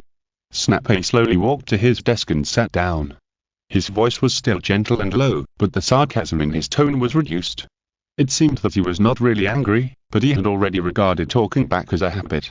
I didn't understand the joke the dean made with me before. It's my fault. Anduin smiled slightly, and then sat down opposite Snape. Come on, I don't have time to argue with you here. Do you know why I called you here? Snape didn't care about Anduin's casualness, but pulled out the drawer next to him and said while searching for something. Anduin couldn't help rolling his eyes, as if I was willing to argue with you. Don't you have this attitude when talking to everyone? And how do I know why you called me here? He looked at Snape expressionlessly and shook his head. Look at this. Snape pulled out a folded parchment from the drawer and handed it to the other party. Seeing this, Anduin picked up the parchment, unfolded it and read it carefully, then frowned in confusion. Prefect. Anduin raised his head with some effort and looked at the expressionless dean in front of him. Chapter 239. Sense of Honor. Seeking monthly recommendation votes. Yes, I will nominate you as Slytherin Prefect next year. Snape nodded, and then stared at him with deep eyes, as if he wanted to see something from Anduin. Anduin was a little puzzled, not because he was nominated as a prefect, but because Snape told him this now. You should know that the appointment of prefects is generally determined after the final exams, nominated and selected by the deans of each college, and then handed over to the principal for verification. Of course, the principal generally does not care much about the internal affairs of each college, so this is basically a process. After the principal signs and agrees, a letter with the appointment document will be sent out from the school. Generally, students will know that they have been appointed as prefects during the summer vacation. But now there are more than 2 months before the end of the semester. Is it necessary to notify him so early? In addition, the prefect is responsible for helping the dean manage the college, and has to conduct night patrols to ensure that no students violate the curfew and deduct points from students who violate the rules. But Anduin was always elusive, and most of the time he couldn't even be found. He couldn't even recognize all the students in Slytherin College. Is it necessary for him to be appointed as a prefect for someone with such a low sense of existence? In fact, the key is that Anduin himself was somewhat resistant. Being a prefect would waste a lot of his research time. You have decided on the prefect so early. And I am usually very busy, and I may not have so much time to manage the affairs of the college. Anduin expressed his resistance to Snape tactfully. I know. Snape glanced at him lightly. I have also heard of your title of Snake House Ghost. If I hadn't seen Vivian today, I wouldn't even be able to find you. Then why did you nominate me as a prefect? Anduin tilted his head, not knowing what Snape meant. What do you think of Slytherin College now? Snape did not answer Anduin directly, but instead asked a question. The college is peaceful and calm now. Everyone is doing what they like. Except for some minor frictions with Gryffindor, it's pretty good. Anduin actually didn't care much about the affairs of the college. He returned to the dormitory after curfew every day, and it was normal not to see a student from the same college for a whole day. This month alone, Slytherin was deducted 200 points because of the fight with Gryffindor. You call this a minor friction? Can you not even tell the difference between the Slytherin colleges? Snape snorted coldly, obviously very dissatisfied with the current situation of the college. Well, Anduin really didn't pay much attention to the college scores. He only knew that he didn't lose points for the college. Of course, even if someone wanted to deduct points from him, they had to find him. But now Anduin also understood what Snape meant. It seems that he wants Anduin to help Slytherin change the current situation. In that case, why don't you manage them directly, whether it's giving them orders or urging the current prefects to discipline your students? After all, you are the dean, right? Anduin looked at Snape in a strange way. It would be easy for him to manage the academy with his authority as the dean. Do you think I don't want to? Snape glared at Anduin unhappily. I have a lot of things to do, and I can't take the time to manage the academy directly now.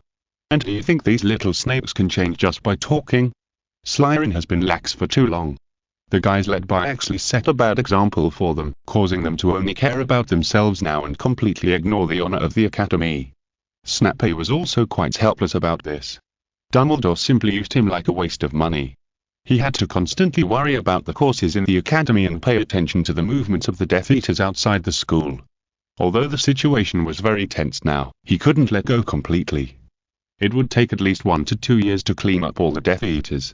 Last year, in order to cooperate with Dumbledore's plan, they indulged Yaxley and other purebloods to mess around in the academy. They originally wanted to use him as bait to lure out some Death Eaters, but Anduin intercepted them. Although Yaxley has been arrested, but the vicious influence that these purebloods had on Slytherin before has not been completely eliminated. The most obvious is the current division problem in the academy. The distrust between the half-blood wizards and the pureblood wizards has led to each of them taking care of their own business. Some pureblood wizards were deducted points and put in solitary confinement, and some half-blood wizards even secretly cheered and laughed at them. It was good enough that they didn't fight. In fact, Anduin was also responsible for this. This state of division was secretly instigated by him before. On the half-blood wizard side, he instigated Velen and Vivian to say bad things about each other, and on the pure-blood wizard side, he asked Rosia to come up with a crooked idea to bully people, but neither of them knew it. Anduin watched silently from behind, waiting for the situation to ferment until Yaxley and others expanded to the extreme. If Anduin hadn't been secretly doing bad things, Yaxley and the others wouldn't even dare to go too far. He actually knew this very well. So you want me to do it for you and clean up Slytherin House? Anduin looked at Snape with a guilty look on his face. It only takes 1 or 2 years. When I have time, I will discipline them myself. And I have only one request, that is, at least bring me a house cup. Snape still has deep feelings for the house. He can't tolerate that Slytherin can only watch others win the trophy every year. When he was in school, he could win every 1 or 2 years, but since he returned to Hogwarts, he has been third every year, and he is simply going to die with Gryffindor. If I help you, does it count as my part of the bet I lost to you? Anduin thought for a moment and confirmed with Snappy. You can settle it if you want. As a member of Slytherin, don't you have any sense of honor and responsibility? Snappy looked at him with some dissatisfaction, and even raised his voice. Sense of honor? Sense of responsibility? Anduin couldn't help but fall into deep thought when he heard these words again. His honor used to be to defend his country, and his duty was to obey orders, but now this country has no feelings for him, and he is not willing to bleed for it, and the person who can give him orders is no longer here. By the way, where is the commander now? Is he still in this world now? Without the commander, Anduin even fell into confusion for a while. So at the beginning, he had no motivation to do anything in this world. If you're listening to this novel on a channel other than Fanfic World, it means they downloaded and uploaded it without effort. We cordially invite you to visit our channel, Fanfic Novel, as there you'll find the original version of this story and you can explore many other novels of various genres. We're waiting for you to immerse yourself in a world of incredible novels. Chapter 240 Split. Although he repeatedly reminded himself to adapt to the local customs, he was still instinctively uncomfortable. Now, he only believed in his own strength, would only protect himself and the things he valued, and would no longer accept orders from anyone. So in his case, unless he was willing to help for free because of a good relationship, everything had to be priced. Are you so sure that I can bring changes to Slytherin? Anduin did not react to the honor Snappy mentioned, but just asked back lightly. I can see the changes you brought to Viren, Ibrahimovic, Charles, and Bill, of course, except Vivian. You seem to have only helped her gain £12, and there are actually 2 Gryffindor students here. It seems that you really don't completely regard yourself as a part of Slytherin. Seeing that Anduin was unmoved, Snappy was angry and made that sarcastic tone again. Slytherin? I wanted to fit in at first, but these good students in the college didn't seem to be willing to accept me, Anduin thought teasingly. Well, since you mentioned the sense of honor to me, I will let Slytherin know what real honor is. In that case, then I agree to your request, but, Anduin's mouth curled up, and his eyes suddenly became sharp. Since you want me to manage Slytherin, you must follow my way. Since I want to manage, I will not be careless, even you can't interfere. It seems that you're very confident. Snappy also curled his lips and smiled. He knew that this kid was reliable. Since you trust me, then I will naturally hand you a perfect answer. I can assure you that the college couple only appear in the Slytherin common room in the future. Anduin sneered. This is your choice, don't regret it later. I hope so. Snappy raised his eyebrows in surprise. This kid really dares to brag. I hope he is not bragging to me here. For Anduin, agreeing to Snappy's request is, on the one hand, to fulfill his bet, and on the other hand, to repay the other party for the God of Sharpness counterspell given by the other party. The main reason is that this spell is so good, the attack speed is fast, and the lethality is not weak. Now it has become his common attack spell. After coming out of Snappy's office, Anduin carefully calculated that since he had made a promise, he had to do his best. So in the next period of time, he needed to observe the problems in Slytherin College. Before, he didn't care about this at all, and Viren, Ibrahimovic and others rarely talked about related content in front of him. Only Vivian occasionally muttered a few gossips that she didn't know where she heard from. It happens to be a busy time in that common room, so let's start with the common room. Anduin nodded and immediately set off to the Slytherin lounge. When he came to the stone door of the basement, he happened to meet a female student from the same college who was holding a stack of books in her arms and was about to enter. She should have just returned from borrowing books from the library. This seemed to be a mixed-blood classmate who was 1 year younger than him. Was her name Mona? Mona obviously didn't expect to see Anduin at this time. She looked at him a few more times in surprise, then nodded to Anduin stiffly, and didn't dare to talk to him. Anduin also smiled and nodded to her, then followed Mona into the common room. Coincidentally, in the corridor leading to the common room, there were several students walking out, talking and laughing. Anduin recognized one of the girls at a glance. It was Millie Osbo, and the few people following her were also pure-blooded little wizards, but they were not the ones who needed to pay him protection fees every month. After meeting Mona, this group of little wizards actually had no reaction at all, neither said hello, nor even made eye contact, just like passing by strangers. But when Melio's boss saw Anduin behind Mana, her face instantly became extremely stiff, and then she immediately lowered her head, not daring to look at him at all, just passed by in dejection, and finally rushed out of the stone door as if running away. That's scary. She was not grateful for my beautification treatment. Anduin shook his head helplessly and walked into the common room without stopping. There were many little wizards in the Slytherin common room at this time. Some students were writing homework on the coffee table in front of the fireplace, some were playing wizard chess by the wall, and there were even 2 mahjong tables being pushed and making noises. There were also many little wizards watching them playing cards. When they saw Anduin coming in, all the little wizards looked at him curiously, as if they saw some rare animals. Many people here may not have talked to him for several years since they entered school, and they were a little curious about why he suddenly appeared. Seeing this, Anduin didn't care and walked directly to the dormitory. He didn't communicate with anyone along the way, and the little wizards present didn't dare to come forward to interrupt and talk. However, after entering the dormitory, Anduin immediately cast an illusion spell on himself, and then returned to the common room. He was going to take some time to observe everyone. Although everything seemed normal in the common room, and the little wizards were doing their own things, the sharp-eyed Anduin could still notice that the little snakes seemed to be divided into independent small groups, like transparent walls separating them from each other, with no communication at all. And he noticed that these small groups were not composed entirely of pure blood wizards and half-blood wizards, and were divided into 2 major camps as he had imagined. The students in Slytherin were completely divided into several small groups of different sizes. Some of them were like nerds, reading books and doing homework, some were laughing and playing without paying attention to other people's eyes, and some gathered in a group to play cards and chess. There was not even eye contact between these small groups, and the occasional eye contact was accompanied by an invisible indifference. Except for the people in their own small group, they completely regarded others as air. Anduin took out the regular recording board, looked at everything in front of him, silently recorded his findings, and then classified them one by one. The division within Slytherin is more serious than expected. It seems that the impact of last year's turmoil is still continuing. However, this is a good social-ecological experiment. Anduin nodded secretly in his heart. The current situation actually aroused his considerable interest. Chapter 241. The Indifferent Academy. After quietly observing for a while, Anduin quietly left the scene. In the remaining 2 months of the 4th year, after Anduin finished his own work every day, he would take some time out, put on the disillusionment charm and go to observe the dynamics of the little wizards in the Snake Academy.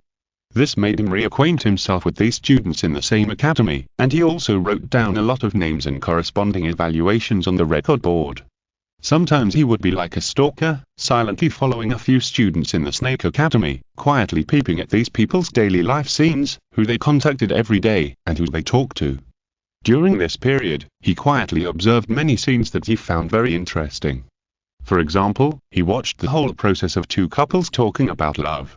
There were also some scenes where some autistic little snakes went to class all day, went to the library to read books, went back to the common room to do homework and then rested. Some of the little wizards really didn't say a word all day, which made Anduin feel outrageous. He even watched an internal chess and card competition held by a group of lively little snakes. The competitive level was simply amazing. In short, they were both bad and playful. At the same time, there is a group of aggressive little snakes playing pranks with other colleges. Most of them are pure blood wizards, but there are also half-blood wizards. These include pranks on students from other colleges, pranks by little wizards from other colleges, 2 private duels, and a large prank fight with Gryffindor. Their endings are not very good. Few can escape without being caught. For this, Slytherin was deducted more than 100 points. Anduin even saw Snape scolding them with a sullen face. He found that Slytherin was not only targeting Gryffindor, but also had conflicts with other colleges. In other words, it cannot be simply classified as a conflict between colleges, but a conflict between these students. It's just that some little snakes have more conflicts with Gryffindor lions, which leads to hatred between the 2 colleges.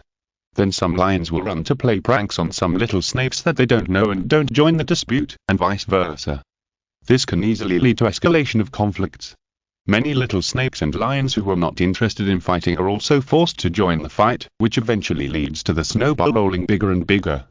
After being caught, they will be quiet for a while, and then they will make trouble again. He even saw 2 little wizards who were assigned to the snake house and the lion house respectively. They were good friends who were enrolled in the same ship, but they turned against each other because of the conflict between the two colleges. The cold violence within the college is endless. The biggest gap is between pure-blood wizards and half-blood wizards. The main reason is that Anduin deliberately promoted it last school year. But obviously the conflict between them did not ease because of the departure of Yaxley and Travs. On the contrary, the resistance to each other became greater and greater, and there was no trust between the two sides. And there was another split among them. The split among pure-blood wizards mainly came from different ideas. Some pure-blood wizards did not like to make trouble, and they always complained that other pure-blood snakes dragged them into trouble and fighting. The split among the mixed-blood wizards stems from personality differences. Slytherin itself is different from other colleges. Since there are many dormitories in the dungeons of the Snape College, basically everyone lives in a single dormitory, and there is little communication between them. Then, it is difficult for those with lively personalities and those with introverted personalities to communicate in daily life. In addition to the atmosphere of each doing their own thing within the college, the students of the Snape College tend to be selfish and self-protective, which leads to increasing alienation between each other. In fact, the Snape College is not entirely a single dormitory, and it is mainly adjusted according to the number of students in the college. The total number of students in Hogwarts is basically between 400 and 800, and the number of students in each college is only 100 to 200. However, due to the war with the mysterious man in the past few years, a large number of wizard population flows have been caused, and the number of local wizards in the UK has decreased, and they have fled to Europe. Then the number of students in Hogwarts is naturally even less, so in Anduin's class and the previous classes, the total number of Hogwarts students is basically around 400. Even after the mysterious man disappeared in the past 2 years, the number of students enrolled did not increase significantly due to the chaos of the Death Eaters. On the contrary, the number of young wizards enrolled has increased significantly since this school year. This also reflects from the side that Minister Badnow's various measures and strong propaganda have indeed increased the confidence of wizards from the UK and have attracted many wizards to return to their homeland. The students of Slytherin have always been the fewest among the 4 colleges. Now there are just over 100 students in total, and basically each student can be guaranteed a dormitory. If there are 200 students in Slytherin, there will be a large number of multi-person dormitories. So in the face of this atmosphere of mutual distrust in the college, except for the young wizards who often take classes together in the same grade, it is even difficult for them to find friends in the college. In addition to bloodline and personality, these small groups are mainly divided by grade. Anduin briefly summarized the reason why Slytherin College has become what it is now. First of all, no one stood up to unite the hearts of the people and guide the young wizards to unite. This is not surprising. Last year alone, Anduin abolished 3 class leaders. Yaxley, as the most important leader, went astray and then ran away. Wilkes and Millie were not leaders in their own right. Coupled with Anduin's suppression, they were as cowardly as quails and had no intention of focusing on the academy. Now they rarely even participate in daily patrols and school activities. Without the care of the prefects, the students are naturally very lax, and the situation is getting worse. Secondly, there is a lack of communication channels between the young wizards. Due to the vicious management of the Purity Committee, the senior students have lost trust in the students they are not familiar with. They are too lazy to manage the junior students and don't want to manage them. The junior students, without the help of the senior students and prefects, find it difficult to integrate into campus life. They can only keep warm by themselves, so various small groups have emerged. This can easily lead to a vicious cycle, and this indifference is also contagious. Because if there is a conflict among the people in these small groups, there will be no outsiders to mediate. If the conflict escalates, it may lead to more and more divisions. There is actually such a trend now. Anduin recently discovered that 2 groups of first-year students who often played together seemed to have had a quarrel, and then one group split into 2 groups. Every day, they did their own things and completely ignored each other. Chapter 242 Laboratory, asking for monthly ticket recommendation. The last point that caused the current situation was actually the accumulation of negative emotions. Some young wizards had conflicts with students from other colleges, and then took the anger out on other students in the college. Normal people would be angry when encountering such things. Therefore, anger, complaints, distrust, and other emotions have intensified the indifference between students in the same college, and some people have even reached the point of mutual hostility. Faced with this situation, it is no wonder that Snape also has a headache. He does not have so much time in that college now, but if he does not care, Slytherin will really be completely divided in a year or two. So Snape found Anduin, hoping that he would solve this situation indirectly caused by him. I have roughly figured it out. Anduin closed the notebook in his hand and slowly stood up from the desk. It seems that if you want to solve the problems in the college, you can't do it without some drastic measures. I hope that our dean will see my methods next school year and will not be unacceptable. Anduin sorted out his mood and walked out of his dormitory. Today is the graduation ceremony of the 4th school year. Unknowingly, another school year has passed. After arriving at the auditorium, Anduin looked at the students from the Serpentine College on both sides of him, who were chatting happily. Those who didn't know couldn't see the problem at all. Only the people in the Serpentine College knew that these students basically only talked to their familiar friends, and didn't care about the students from the same college outside their circle. Anduin also ended his final dinner in such a weird and lively atmosphere. This year, Ravenclaw won the House Cup again, and Slytherin's credits remained stable in 3rd place. The students from the Serpentine College next to him had no reaction. Obviously, they were used to it. It was just a sloppy performance. Anyway, with Gryffindor at the bottom, it was not too bad. They all accepted the result indifferently. Some of them even looked at the students at the Gryffindor table with a smug look, as if they were despising them, who were actually worse than their own college. Looking at this scene, Anduin felt speechless.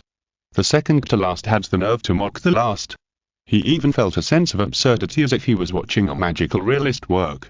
Then he looked at Vivian, who was stuffing a big chicken drumstick into her mouth, and felt even more tired.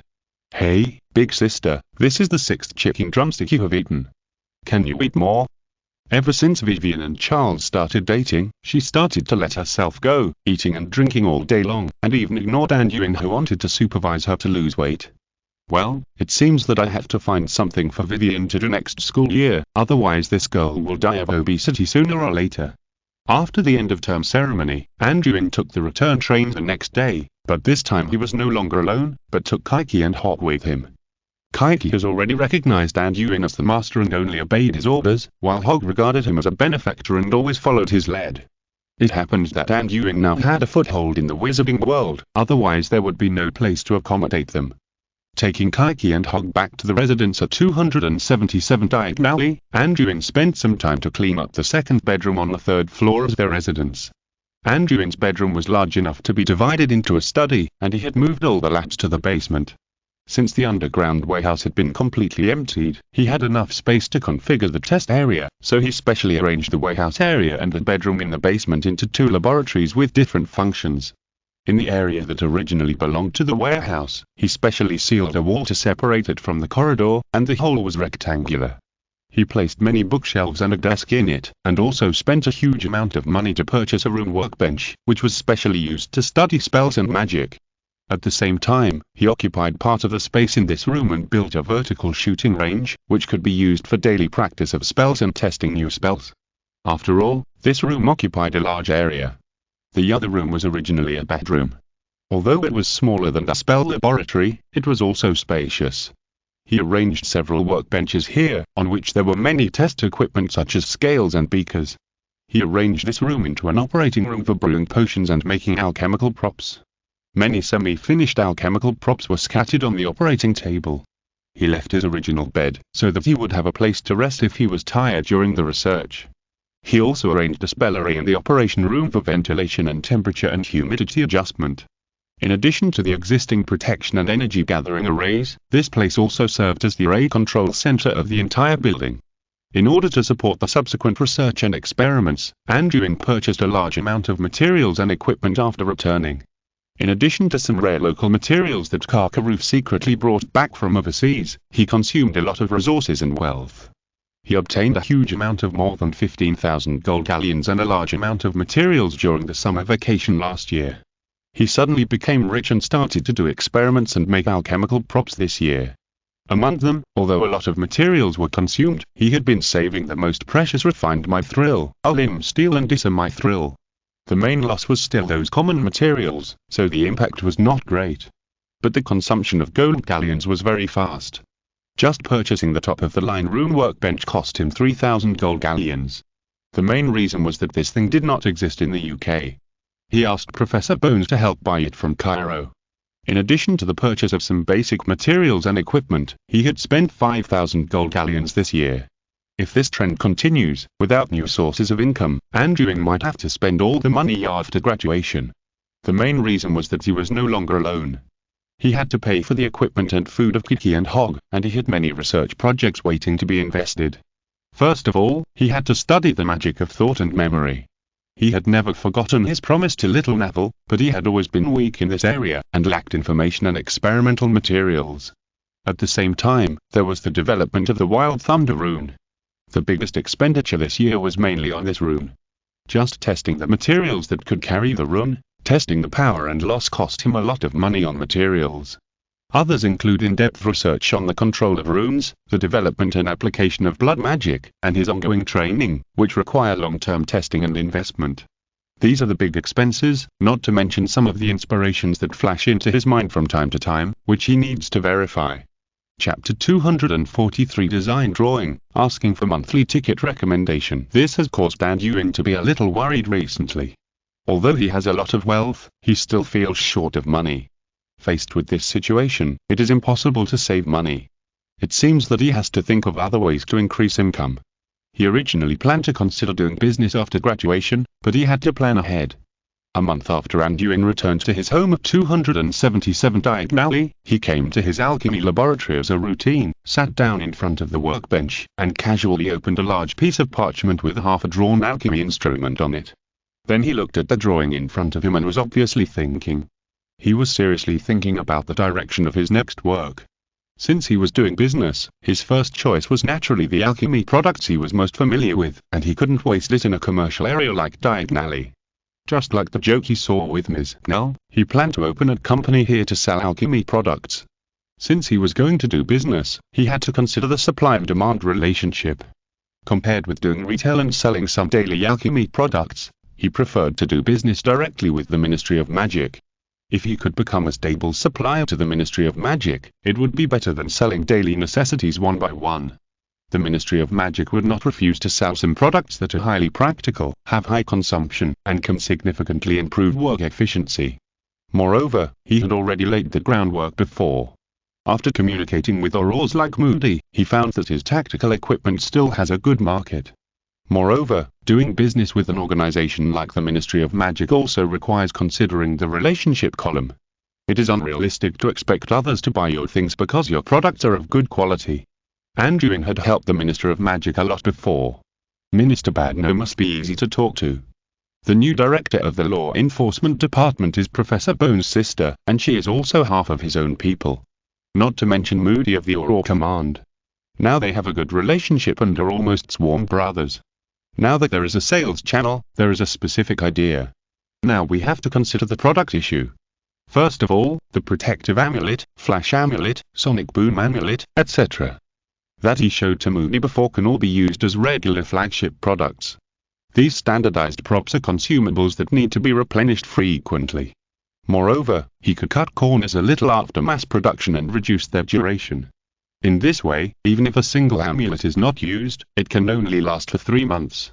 After that time, it must be replaced. Of course, the original replacement can be reduced in price, so that continuous sales and cash flow can be guaranteed. Anyway, he is the one who makes it, and no one knows how long these props really last. And better tactical equipment, such as anti-magic handcuffs, face shoes, tactical vests, etc. are believed to be of great help to those Aurors and strikers fighting on the front line. Therefore, whether it is unified equipment from the Ministry of Magic or purchased privately, it can bring him enough financial resources. At the same time, he plans to develop some more attractive equipment for these field staff of the Ministry of Magic. For this, he actually had an idea long ago. Anduin and Moody had an in-depth exchange of ideas on the problems often encountered by the frontline troops. He plans to start from these places and make some targeted equipment. However, what he is considering now is not the product problem, but the problem of production capacity. He put his hand on the parchment and explored it carefully, thinking about using this instrument under development to solve the problem of production capacity. To make an alchemical item that can be used stably, 3 elements are needed: materials, runes, and magic. The materials that need to be considered are the magic performance and magic storage capacity. The stronger the magic performance of the material, the closer the rune engraved is to the original strength of the magic. Therefore, for the same alchemical item, the strength of the rune with good materials is higher than that of the rune with poor materials. The magic storage capacity can determine the upper limit of the engraved rune and the duration of the rune. The so-called rune upper limit is similar to the fact that it takes at least 30 magic points to cast the fire curse, but if the material can only bear 20 magic points at most, then this material cannot be used to make a prop that can cast the fire curse. What needs to be considered for the rune is the accuracy of the engraving, which is not as simple as imagined, because many finished alchemical items are not flat. It is very difficult to engrave on curved surfaces and broken lines. At the same time, it is also necessary to input magic points continuously and stably, otherwise it will be difficult to complete. The last item, magic, is naturally the energy that drives the entire magic prop. However, unless excellent materials are used, the magic on many alchemical props will dissipate over time, and many alchemical props need to be activated by inputting magic when they are used, such as the throwing amulets made by Anduin. Of course, the alchemical props used by Anduin himself will be equipped with a rechargeable function. If the magic is not enough, just add it, which greatly extends the service life. However, if it is a mass-produced alchemical product, he will not be so considerate. After all, there is a replenishment only when there is loss. Therefore, making an alchemical prop is not as simple as imagined. Cutting materials, shaping, and maintaining magic for engraving, even for a skilled hand like Anduin, such a set of processes will take a lot of time. If the products sold in business are all handmade one by one like this, it would be a waste of time. This is why the number of props produced by many alchemical workshops is not particularly large. To solve this problem, either you have to make high-end products and make one for a year, or you have to hire people to help you make them. Anduin wants to sell consumable equipment commonly used by aurors, so the quantity will definitely not be small, but hiring people will increase costs. If you sell it too cheaply, the profit will be small, and if you sell it too expensively, the corresponding sales volume will be small. So in order to solve the problem of production capacity, he decided to first get the instrument on the drawing in front of him. The drawing he is designing is a magic lathe that can process alchemical props independently. In his imagination, as long as you add materials to this magic lathe, you can cut and shape the materials independently, and complete the engraving work accurately. It is equivalent to directly setting up an automated production line in his underground laboratory to seamlessly produce those standardized props 24 hours a day. The material part is very simple. Anyway, he will not use high-hardness materials such as aluminum steel for this kind of standardized equipment. The power of the machine is enough to split and press out semi-finished products of fixed shapes. Moreover, compared with manual production, the finished products shaped by the machine may be more accurate and have more consistent specifications. Chapter 244. Everyone wants to beat the asking for monthly votes and recommendation tickets. The process of engraving rooms is a bit troublesome, mainly because the lathe cannot be operated in secret, and the engraving accuracy is also relatively poor. After all, machines are still relatively rigid compared to humans, and his current level is not enough to let the machine engrave on a curved surface. But this can be made for now. At most, all the standardized equipment will be engraved in plain sight, and the area for engraving rooms will be made into a flat surface. Those amulets with exquisite shapes in his hands will be made into metal plates like coins. It doesn't matter if they're ugly. What worries him most now is the magic power. Since it is an automated magic lathe, how can it be without energy? But if you want to engrave runes, you have to use magic power for energy. At least when engraving runes, you must use magic power to drive it. But according to Anduin's calculations, the magic power extracted and stored by these energy-absorbing spell arrays at home is not enough to support a lathe for a long time. Do I have to input magic power into the lathe myself? Anduin was overwhelmed when he thought about this. The magic power required to drive the lathe, plus the magic power required to engrave the runes on the alchemical props, the magic power transmission and control of the magic machine cannot be very efficient, and there will definitely be some losses along the way.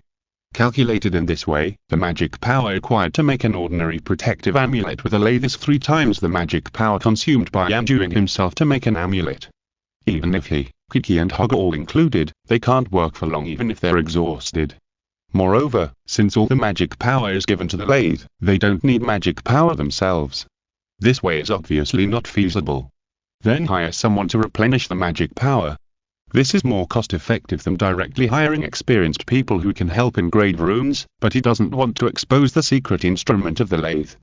With the magic lathe, he can maintain the price advantage while mass-producing alchemical equipment, so even if someone imitates it, it can't steal his business. After all, the selling price of alchemical props is lower than the cost of piracy, so it is estimated that no one will bother to pirate it. When Anduin was worrying about the blueprint, the air in front of his workbench suddenly started, and then a house elf in plain clothes holding a tray appeared. It was Kaiki who had apparated. "Master, it's time for lunch. Do you want to take a break?" Kaiki hopped and put the tray on an empty space on the workbench, reminding him softly. "Oh, thank you." Anduin was stunned for a moment, tilted his head to look at the clock next to him, and then realized that he had been thinking for a whole morning, and it was even past lunchtime. "Today I followed the menu you taught me before, using the blood of the warthog to make malxiuan, and braised lion's head, dry fried green beans and rice." Kaiki carefully placed the tray in front of Anduin, and then introduced it in a boastful tone. "Well, it's well done." Anduin praised sincerely after tasting a few bites of the dishes. Now Kaiki's personality is not only more confident and lively than at the beginning, but her cooking skills have improved rapidly. Since arriving at Diagonally, Anduin's diet and daily life have basically been left to her. It is worthy of being a house elf. The housework magic is so amazing that Anduin even gets used to and relies on such a life. By the way, where is Hog? Is he still fighting with the sofa on the second floor? Anduin asked about Hog's situation jokingly while eating. This husky is always restless. Since following Anduin to his home in Diagonally, he has been restless. At first, he just patrolled around like a boss, and then he started to run around in Diagonally.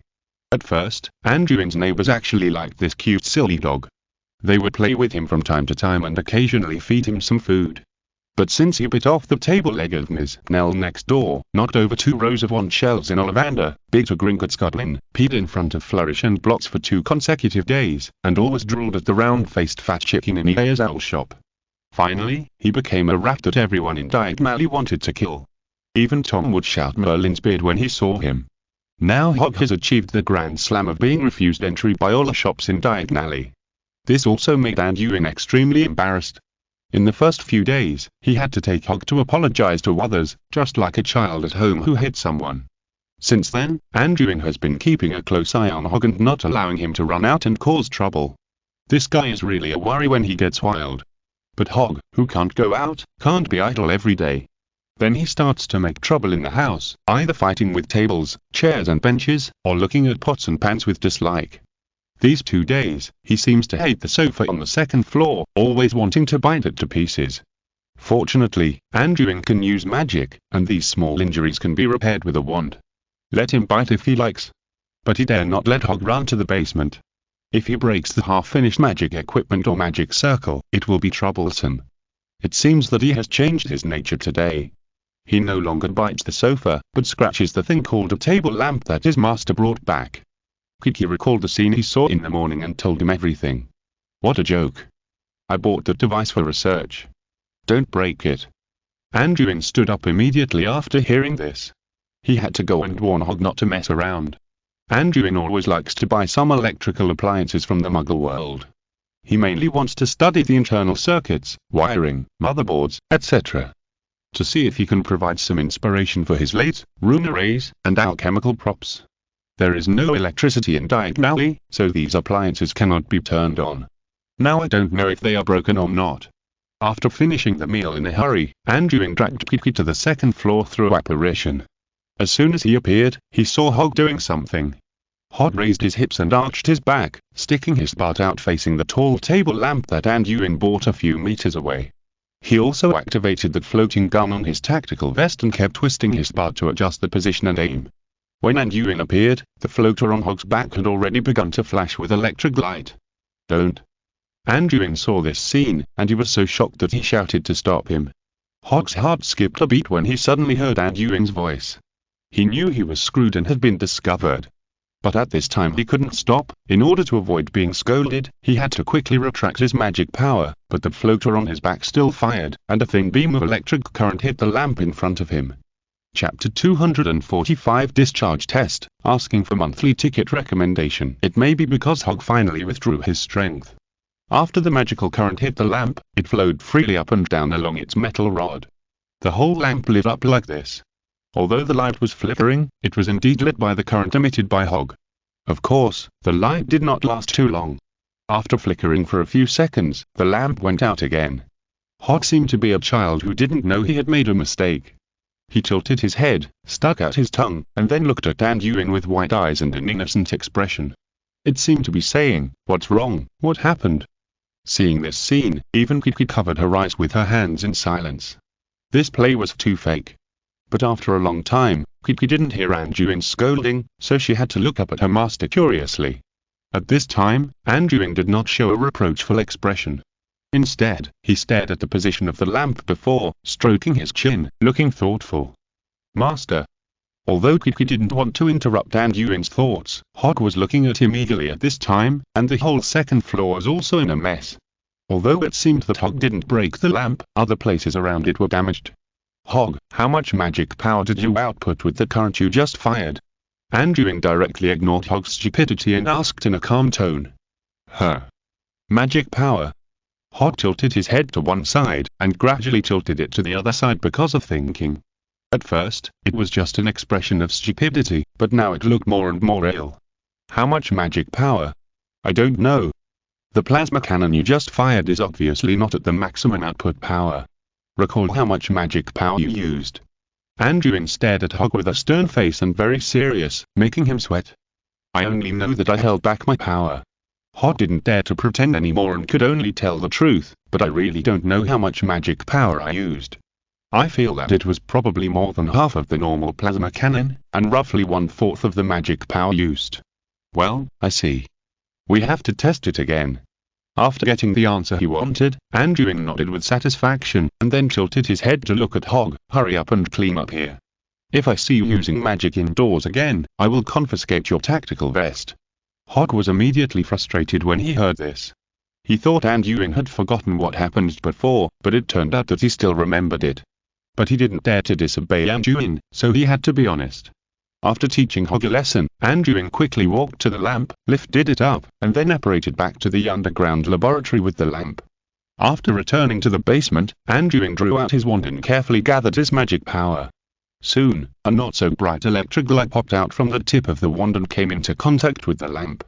The desk lamp flickered again, but both the brightness and duration were smaller than what he had just seen from Hog. "It seems that we can add some more magic power." Anduin nodded, and then adjusted the magic power again to cast the spell again, but since he only had this desk lamp, he was afraid of using too much force, so he could only adjust it little by little. After he adjusted the magic power 4 or 5 times in a row, he finally made the desk lamp able to maintain a high brightness and stay on.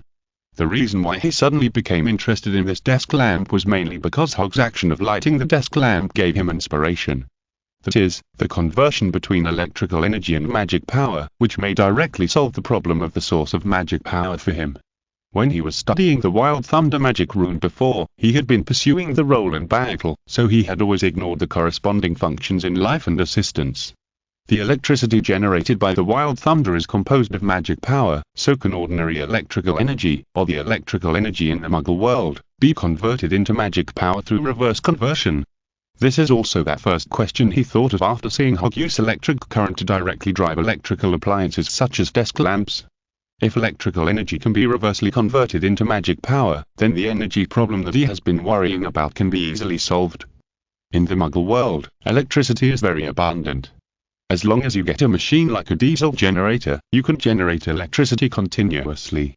Inspired by this, he decided to use this as a breakthrough to see if he could find a way to convert it.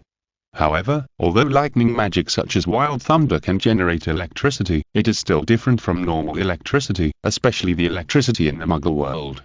So he plans to focus on the research and converting magic power.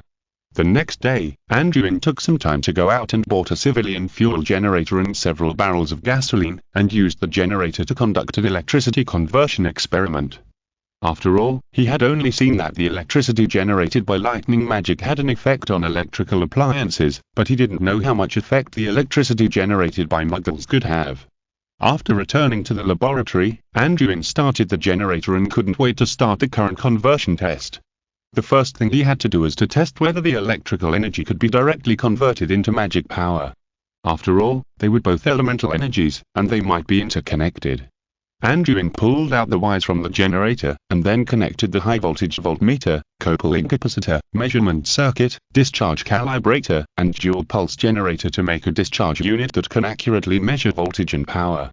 Finally, it converged into the generator in his hand that looked like a double-headed fork. The test method was also very simple. Anduin built a simple energy-absorbing spell array, and then let the generator discharge off the energy-absorbing spell array to see if it could generate magic power directly through the energy-absorbing spell array. But after several tests, Anduin found that he had taken it for granted.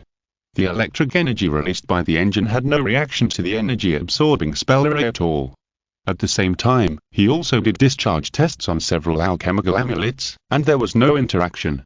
Whether it was a magic array or an alchemical prop, either it allowed the current to pass directly, and there was no fusion between them, or it had a repulsive reaction and refused the electric energy to approach. Sure enough, it still doesn't work, but this is normal. If electric energy and magic power can be directly converted into each other, wouldn't it have been discovered long ago? Anduin shook his head calmly, obviously prepared for this result. Then we have to try the Wild Thunder rune.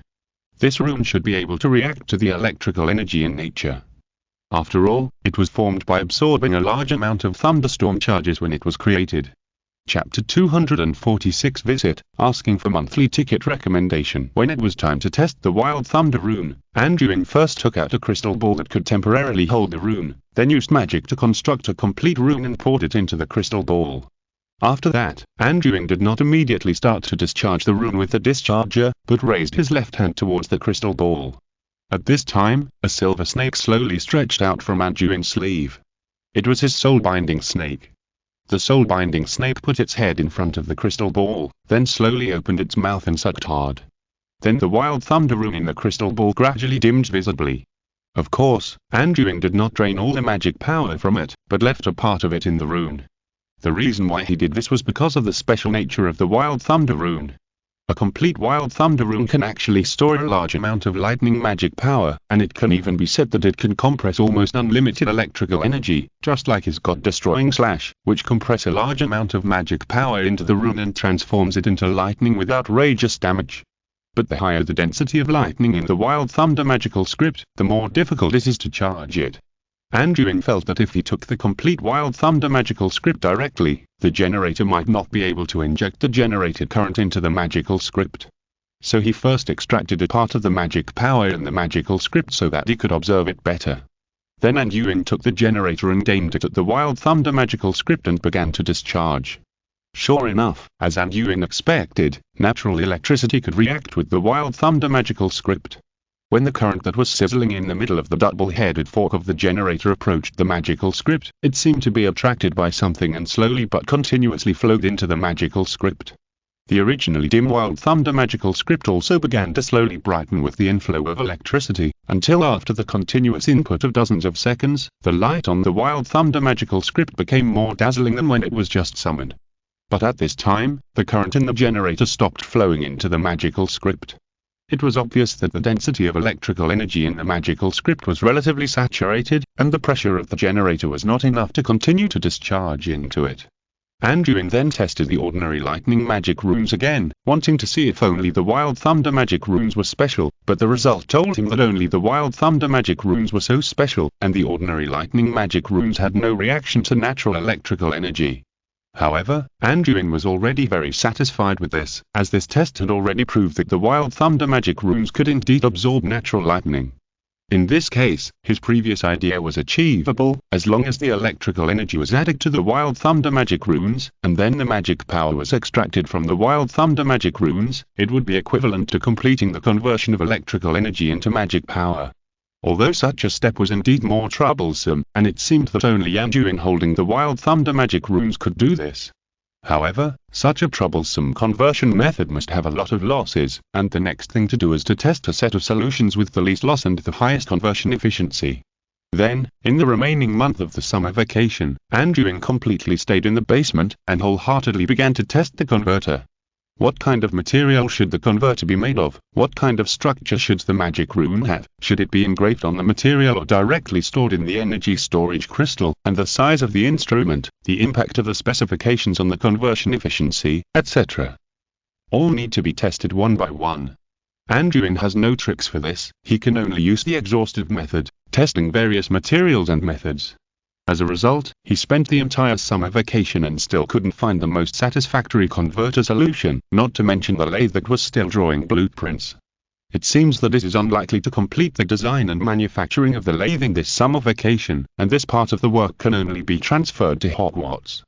Anduin calculated the progress in his mind, knowing that it would not be completed in a short time, so he decisively suspended the experiment. There is still a week before school starts, and he plans to use this week to visit friends he hasn't seen for a long time, such as the Longbottom family and the Weasley family. Since Anduin returned to his home in Diagon Alley, he has hardly gone out, staying in the laboratory all day to do research, which is even more outrageous than in Hogwarts. So he also planned to take this opportunity to relax. Anduin spent half a day to go out and buy some magic toys. The alchemical props he made were too dangerous and not suitable as gifts. He bought toy brooms for Neville, Ron, Ginny and other young children, and a complete set of Quidditch equipment for the other older children, as well as some windproof glasses and other equipment. He knew that the Weasley children were very obsessed with Quidditch. Then he asked Kiki to look after the house, and spent a few days taking Hog to visit the Longbottom and Weasley families.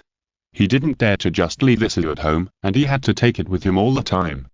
The Longbottom family didn't change much, except that little Neville had grown up a little. It can be seen that Augusta took good care of Neville and the nutrition he took was very rich. Little Neville's body can now be called strong. What made Anduin more relieved was that Neville still remembered him after almost a year.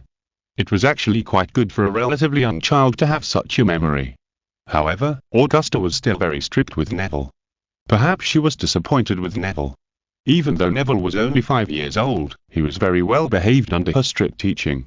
Anduin accompanied the old and the young to have a good dinner, and played with Neville for a while before returning to Diagon Alley with the others' reluctant eyes. The visit to the Weasley family was more lively, or their family had always been more lively.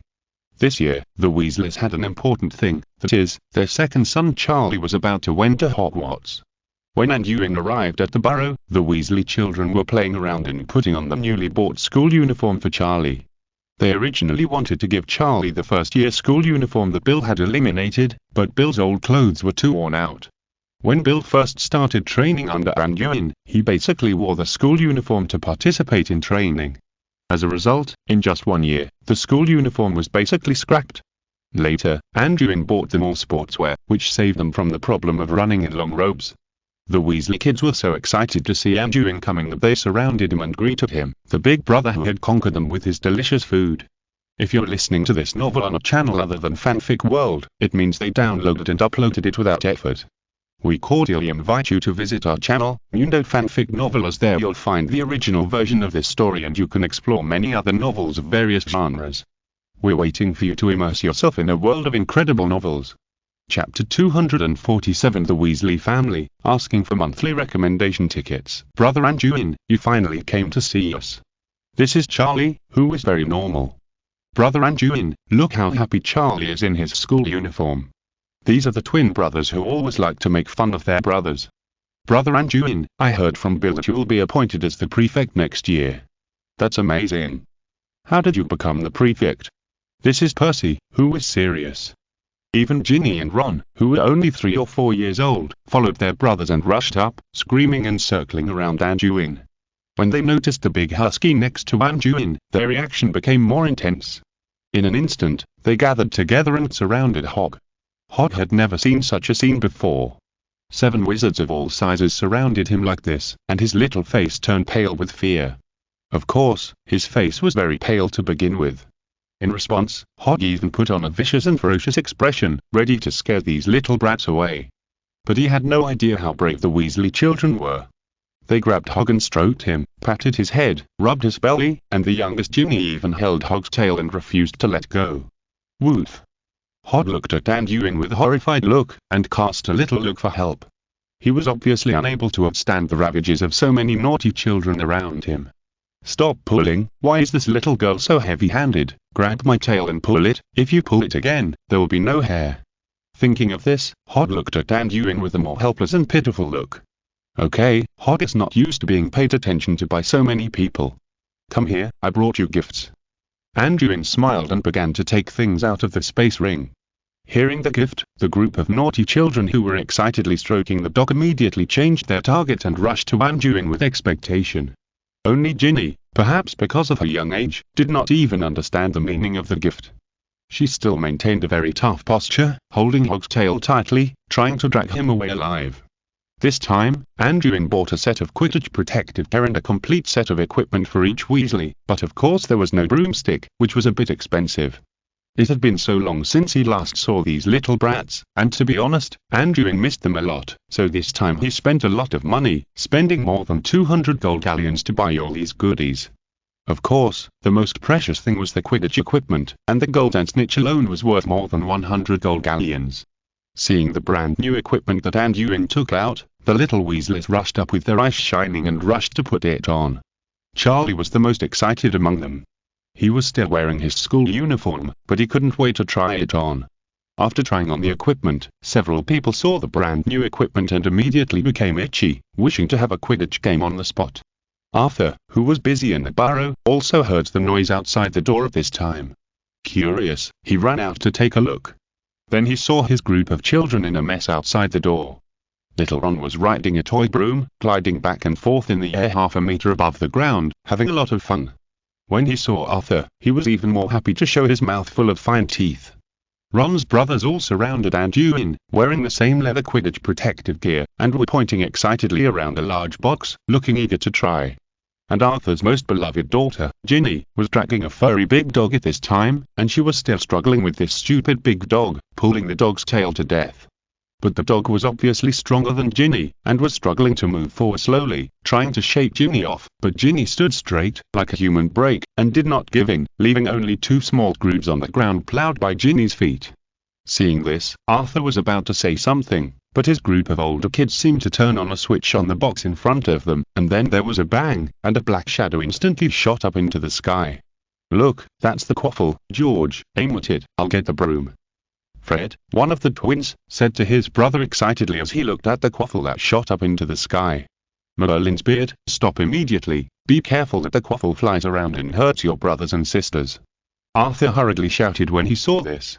George, who was below, held the bat in his hand, staring at the quaffle that was falling back quickly, as if he was ready to swing it vigorously to show off his skills. Unfortunately, the quaffle was not as expected.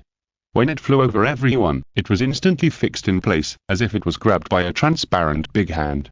Although the ball struggled desperately in the air, it was still motionless. Okay, don't make your father angry.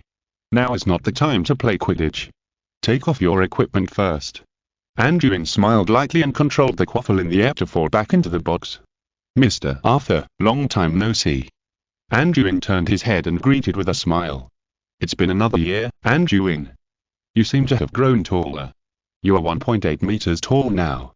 Arthur had to raise his head slightly to look at the strong young man in front of him. You are too kind. Anduin nodded modestly, then turned his head and glared at the twin brothers who were playing with the quaffle, and the 2 of them closed the box in dismay. Let's go, come into the house quickly. Molly knew you were coming yesterday, so she specially prepared delicious vanilla tea for you.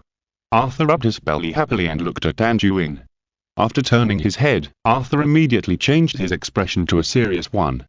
Bill, Charlie, quickly tell the brothers to pack up and prepare for dinner. Don't play with these dangerous golf equipment here. Also, quickly bring your sister back. Didn't you see that big dog dragging Ginny almost ran away? After Arthur's reminder, everyone came back to their senses and looked in the direction of Hog. At this time, the competition between Hog and Ginny had not stopped. Hog dragged Ginny dozens of meters away, and 2 long hooks were dragged on the ground. Ginny's temper was also very hard. She refused to let go for such a long time. Bill was the eldest brother after all. Seeing this scene, he ran up to take care of his sister. He was also familiar with Hog. Seeing Hog's dejected look, Bill comforted him. Anduin knew that Hog was sensible, so he didn't pay attention to them. Instead, he took out a bottle of fire whiskey and quietly stuffed it into Arthur's arms, and then raised his eyebrows meaningfully. Seeing this, Arthur looked around, then happily took it into his arms and hid it. Chapter 248 News from Fenrir. Time flies. It's been another year since we last met. Molly always mentions you. And these kids, especially Percy, admire you very much and always look forward to becoming a famous hero in the Ministry of Magic one day. In the reception room of the Burrow, Arthur quietly hid a bottle of wine Anduin gave him, and then said pretentiously while pouring tea. Yes, I haven't seen you for so long. I miss you too. Anduin knew that Arthur was bluffing and greeting you after doing something wrong, so he also cooperated and said a few polite words. Anduin took a sip of the vanilla tea, which tasted good. Then he looked up and asked casually, "By the way, Arthur, what happened to the matter I asked you about last time? Moody is always very busy and I often don't receive his reply." "You're asking about the werewolf wizard Fenrir, right? This guy is also an old acquaintance in the law enforcement department. In his early years, he often sneaked into the wizard community and specifically targeted those children, intending to bite and infect them, so as to increase the number of werewolves." Arthur thought of this terrorist and shook his shoulders uncomfortably. He loved and valued children very much. Thinking that there were such people in the world, he felt uncomfortable all over. "I also heard about what he did in the Forbidden Forest. According to Professor Geddelburn, he found the werewolf and took you and Hagrid to drive him away." Arthur looked at Anduin with a strange look and asked. "That's about the same." Anduin shrugged and replied casually. "Ha, Moody said he would never believe it. He said that you must have killed those werewolves and pushed the old professor out to take the blame." Arthur touched his chubby belly and laughed. "It seems that Moody still understands me. Anduin knows that this elite striker is very sharp. To be honest, his handling this time was a bit rough, so it's not surprising that it was noticed. But Moody also said that it's better for you to handle it this way. That Fenrir is not a simple guy. The werewolf community he established has also caused a lot of trouble in the European wizarding world. Keep a low profile to prevent the guy from secretly retaliating. As for his current news, the Law Enforcement Department recently received news that a week after he escaped in the Forbidden Forest, the French Ministry of Magic sent us intelligence indicating that his activities were discovered in France. This proves that he may have fled abroad as soon as his whereabouts were exposed. This is all old news, you should know it." Arthur recalled and repeated. Anduin nodded after hearing this. He had actually been keeping an eye on the whereabouts of this werewolf wizard, but it was not convenient to investigate in person in Hogwarts, so he would communicate with his friends in the Ministry of Magic every once in a while, including Moody, Vanessa, Arthur and others. Recently, he has been immersed in research and has not paid attention to this matter for a while. Since he was found in France and quickly disappeared, this guy has a strong sense of vigilance. As long as he is exposed, he will move immediately. 3 months later, he was found in Romania and was related to several dragon smuggling cases. Obviously, the guy has not given up the smuggling business. Because you have been asking frequently, I recently went to the Department for the Control of Magical Creatures to ask. The guy seems to be active in Northern Europe recently. Last month, there was a report from a black market informant that he seemed to have found his traces in Norway. But where is the guy now? No one knows. His range of activities is too wide. His footprints are all over Europe. Arthur shook his head and looked at Anduin helplessly. There's nothing we can do. It seems this guy is more dangerous than I thought. It's a pity that I didn't deal with him directly last time. But I don't have to worry about Fenrir's revenge in the short term. Anduin actually wanted to cut the grass and wipe out the roots, but that guy's whereabouts were erratic and he ran fast. Obviously it was unrealistic to find him quickly, so Anduin could only keep it in his heart. He sighed softly, then thought of something and looked up at Arthur. "By the way, do you have any clues about the Silver Spear I asked you about before?" "You mean the organization with the same name as the former Silver Spear Dueling Club?" Arthur took a sip of tea and moistened his throat. "This organization is completely different from the famous Dueling Club in history. According to the information provided to us by the Ministry of Magic of various European countries, the current Silver Spear is an underground organization active on the European continent. Its only connection with the Dueling Club in history is that their core leadership is said to be the survivors of the original Silver Spear Club. Now this organization is mainly engaged in various smuggling activities in the interior of Europe, including alchemy and potion materials, magical animals, and it is said that it is also involved in the slave trade of intelligent creatures." Arthur put his head close to Anduin and whispered, as if it was some big secret. "Has this organization been active for a long time? Why haven't I heard any news about them in the UK?" Anduin asked curiously. "This organization has only just emerged in the past decade or so. Their operations are much more strict than imagined. No one knows who their boss is, and they never personally collect, hunt, or transport smuggled goods. Their business model is very special. Silver Spear will help smugglers from all over the country contact buyers, and then act as a transaction middleman and guarantor. The French Ministry of Magic once raided an underground smuggling bazaar, which was said to be a black market opened by Silver Spear, but even the arrested black market boss didn't know anything more about Silver Spear. According to the information we saw in the files, although the black market boss is in the name of Silver Spear and is indeed a subsidiary of Silver Spear will provide the black market with supply information and buyer information, but subsequent transactions will be hosted by the black market. After the transaction is completed, part of the proceeds will be handed over to Silver Spear, but Silver Spear only has a single line contact with the black market. The black market has no idea who their boss is, and the black market for smuggled goods like theirs is spread all over the European continent. It is said that if you open a black market, as long as it reaches a certain scale, you can contact the Silver Spear and obtain trading authorization using the Silver Spear, so there are many black markets and smuggling exchanges under the name of the Silver Spear. But I haven't seen it much in the British wizarding world. Maybe this organization hasn't developed here yet. Arthur explained the information about the organization to Anduin. Although there was a lot of information, it was basically not particularly useful intelligence. Chapter 249 Smuggling Kingdom. So that's why Fenrir has such a detailed list of goods. It seems that this werewolf wizard is at least in a cooperative relationship with this organization. What's more, he may have a deeper relationship with the Silver Spear. Anduin nodded thoughtfully. After Arthur's introduction, Anduin suddenly became interested in the Silver Spear. Their business model is the same as that of an e-commerce trading platform. They only provide channels, not products. No wonder they can get away with it for so long.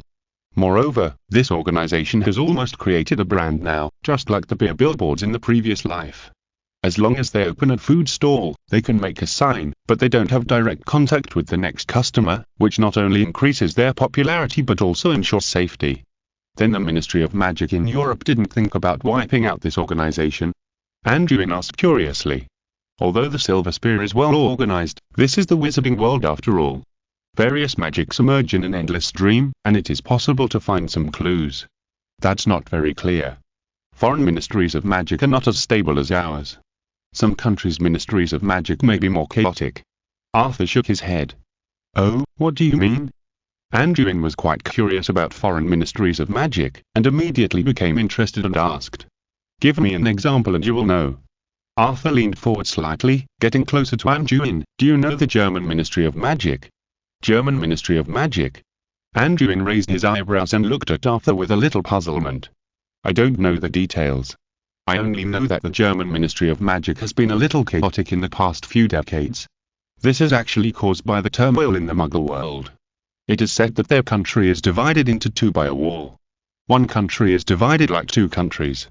Arthur stretched out a hand horizontally, made a wall gesture, and said with an exaggerated expression. Is it the Berlin Wall? This wall divided the whole of Germany into East Germany and West Germany. It seems that it was only pushed down in 1989. Will the things in this Muggle world also affect the Wizarding Society? Anduin looked at Arthur with some confusion. You know, even in the wizarding world, there are still many half-blood or Muggle wizards, especially in Europe, where the density of wizards is greater than ours. The division of Muggle society has also had some impact on the German Ministry of Magic. Although the impact is not that great, it has also increased a lot of internal conflicts. This has led to their internal structure being much looser than that of other countries. So the German Ministry of Magic does not have strict management over the wizarding community. At the same time, the other countries on the European continent have different environments, and the relationships between the ministries of magic in each country are also different. Organizations like the Silver Spears are seen as evil criminal groups by the ministries of magic in many countries, but for other countries they are friends and objects of cooperation. So although we are isolated overseas, we have fewer enemies. Arthur said a lot in one breath and felt a little dry in his mouth. He quickly took another sip of vanilla tea. What is Minister Badnow's attitude towards the Silver Spear? Fenrir is obviously connected to the Silver Spear. They are probably trying to reach out to the UK. Anduin recalled what Hog had said. He had seen some smugglers picking goods in the cave. It was possible that the Silver Spear had infiltrated, and Fenrir's base might even be a black market. It's just that werewolves may not be very smart, have some problems with their credibility, and have the habit of eating their guests. I don't know what the management of the Silver Spear will think after knowing this. Minister Badnosewell is naturally firm. She will not allow such criminals to take root in the British wizarding world. Since you discovered the werewolf base, the minister has arranged for the Department for the Management and Control of Magical Creatures and the Aurors to organize several surprise inspections, and indeed seized a lot of smuggled magical animals. Arthur said like a treasure. Although he was not a high-ranking official in the law enforcement department, he was also the head of an independent department, so he knew many high-level decisions. Anduin nodded in approval. This kind of organization will have a bad impact on the local magical animal ecology. It must be dealt with resolutely from the beginning, otherwise it will be deeply rooted in the future and it will be difficult to solve. By the way, Mr. Arthur. Anduin remembered that he had something important to consult, and asked hurriedly, "You are the director of the Office of Prohibition of Abuse of Muggle Items. I want to learn about the legal provisions in this regard." "Oh? Why are you suddenly interested in this? No one has ever asked about the laws related to Muggle items. Now it is extremely difficult to recruit people who know about this." Arthur suddenly became interested when he heard Anduin suddenly talk about his expertise. "I want to know what exactly is considered as abusing Muggle items. If I cast a spell on Muggle items and make them into goods, will it violate the law?" Anduin asked the point he was most concerned about. When he was thinking about doing business before, he thought about processing Muggle items directly to sell. After all, the products produced in the Muggle world are not bad in craftsmanship, and the output is high, which can save him a lot of time and cost spent on production. "You're asking about that?" Arthur chuckled. He was obviously very experienced in this and blurted out the answer without much thought. The Ministry of Magic's Office for the Prohibition of Misuse of Muggle Artifacts is mainly responsible for restricting wizards from casting magic on Muggle items and ensuring that they do not return to Muggle hands. This is mainly to maintain the statute of secrecy. Another law states that it is prohibited to use magic on Muggle items with subjective intentions and to add additional functions to them. For example, if I want a teacup produced in the Muggle world to learn to speak, it means that I subjectively want it to have additional functions. If I really cast a spell to make it speak, then I am breaking the law. So in theory, as long as magic is used on Muggle items, it is considered a violation of the law. Arthur smiled and took a sip of tea. So strict? Anduin was speechless after listening to Arthur's explanation. Doesn't that mean that it is not allowed to cast magic on any Muggle items? Arthur saw Anduin's face suddenly become stiff, and he chuckled. "Why, do you want to study Muggle items?" "Not really research. I want to do some alchemical props business in the next 1 or 2 years. If possible, it might be more convenient to process some Muggle items directly into magic items. But it seems that's not possible now." Anduin rubbed his temple, looking a little frustrated. Chapter 250 The Godfather. Hehe, your idea is not bad. Arthur's smile became stronger and stronger. Don't be too sad. In fact, this law is not completely unsolvable. Oh? What do you mean? Anduin saw Arthur's relaxed expression and knew that there were other ways here. Look, this law requires that Muggle items must be used with the intention to use to be illegal. If you can prove that you don't actually want it to have this function, it is equivalent to not having the intention to use it. For example, I got a Muggle car and cast a spell on it to give it the function of flying, but because I don't want to use it to fly, it is not with the intention to use, so it is equivalent to legal. Arthur smiled with a little pride. Ah? Are you sure you are not changing the concept? This is a word game. Will it work? Anduin looked at Arthur with some doubt, and then drank the vanilla tea in his cup. It doesn't matter. Regarding this law, if it doesn't work, just change it. Anyway, most of the legal provisions about Muggle items are written by me. Arthur shrugged indifferently. Puff. After hearing what Arthur said, Anduin couldn't hold back and spit out the remaining vanilla tea in his mouth. Fortunately, Arthur was quick to avoid it. Ahem, what did you say?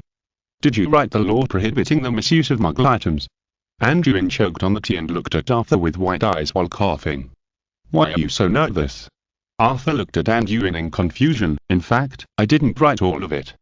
This law has actually existed for a long time, but many of the clauses in it are relatively old, so I have revised and added a lot of content, and also issued some supplementary bills. This is nothing, it's all daily operations. Why is the law of the Ministry of Magic so trifling? Can the department head modify the law at will? Anduin suddenly felt that the world was much more dreamy. Alas!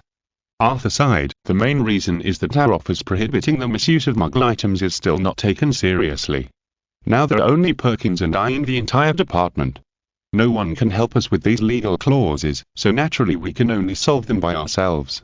Why does Arthur seem to feel wrong to revise the law alone? Anduin looked at Arthur in silence. He really didn't know how much power he had.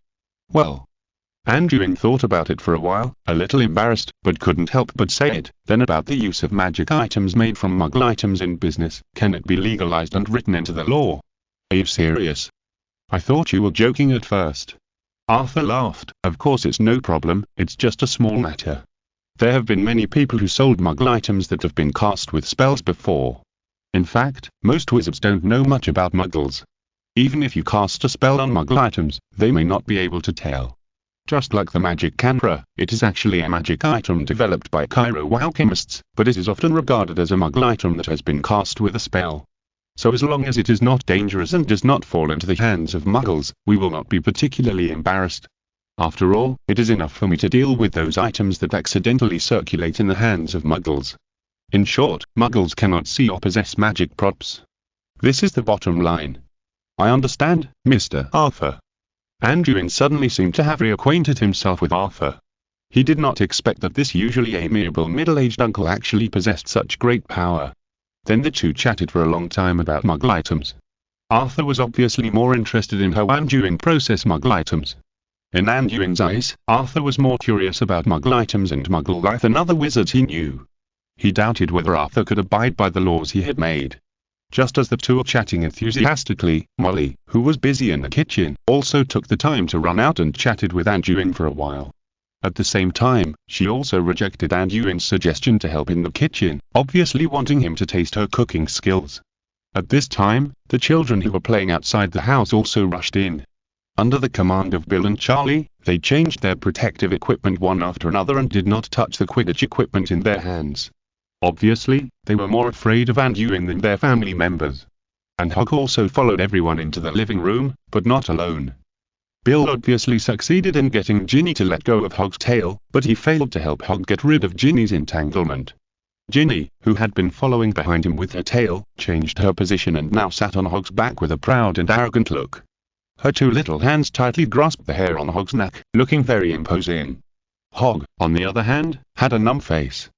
He had been tortured to death by this little red-haired girl. First, she pulled his tail to death, and then rode on it and refused to let go. Since he followed Anduin, he had never suffered such humiliation. Seeing Anduin again, Hog cast a look for help again. Before, his boss had cruelly abandoned him. But Anduin was in a good mood now. Seeing Hog with a face full of regret, he came to Ginny very considerately, clapped his hands twice, and then opened his arms, pretending to hug her. When Ginny saw Anduin's action, she reacted quickly and quickly shifted her attention to Anduin. She opened her arms and threw herself into his arms, then huddled in Anduin's arms obediently. The Weasley brothers were speechless when they saw this scene. How could this little girl not let go no matter how they persuaded her before? How could Anduin let her be hugged as soon as she opened her little hand? This was too disrespectful to the brothers. However, Hog was the most satisfied with this result. Seeing that he finally got rid of the little girl, he quickly stayed aside. He just wanted to stay away from the children of his family. It seems that Ginny likes you very much. Molly glanced at her daughter who was very close to Anduin. Speaking of which, Ginny was born with your company, Anduin, so how about? Molly glanced at Ginny, then at Arthur and Anduin. How about you be Ginny's godfather? Although you were only 12 years older than her, Anduin, you were mature and sensible. When Ginny was just born, you have been like an elder, helping to take care of the children in my family. Me? Godfather. Anduin looked down at Ginny, who was sitting obediently in his arms and sucking her fingers, and an inexplicable kindness stretched out in his heart. End of this chapter. Thank you very much for reaching the end. Don't forget to like. Looking for more exclusive content and immediate access? Subscribe to our Patreon. Remember, every like, subscription, or donation encourages us to continue. Thanks to everyone. See you in the next video.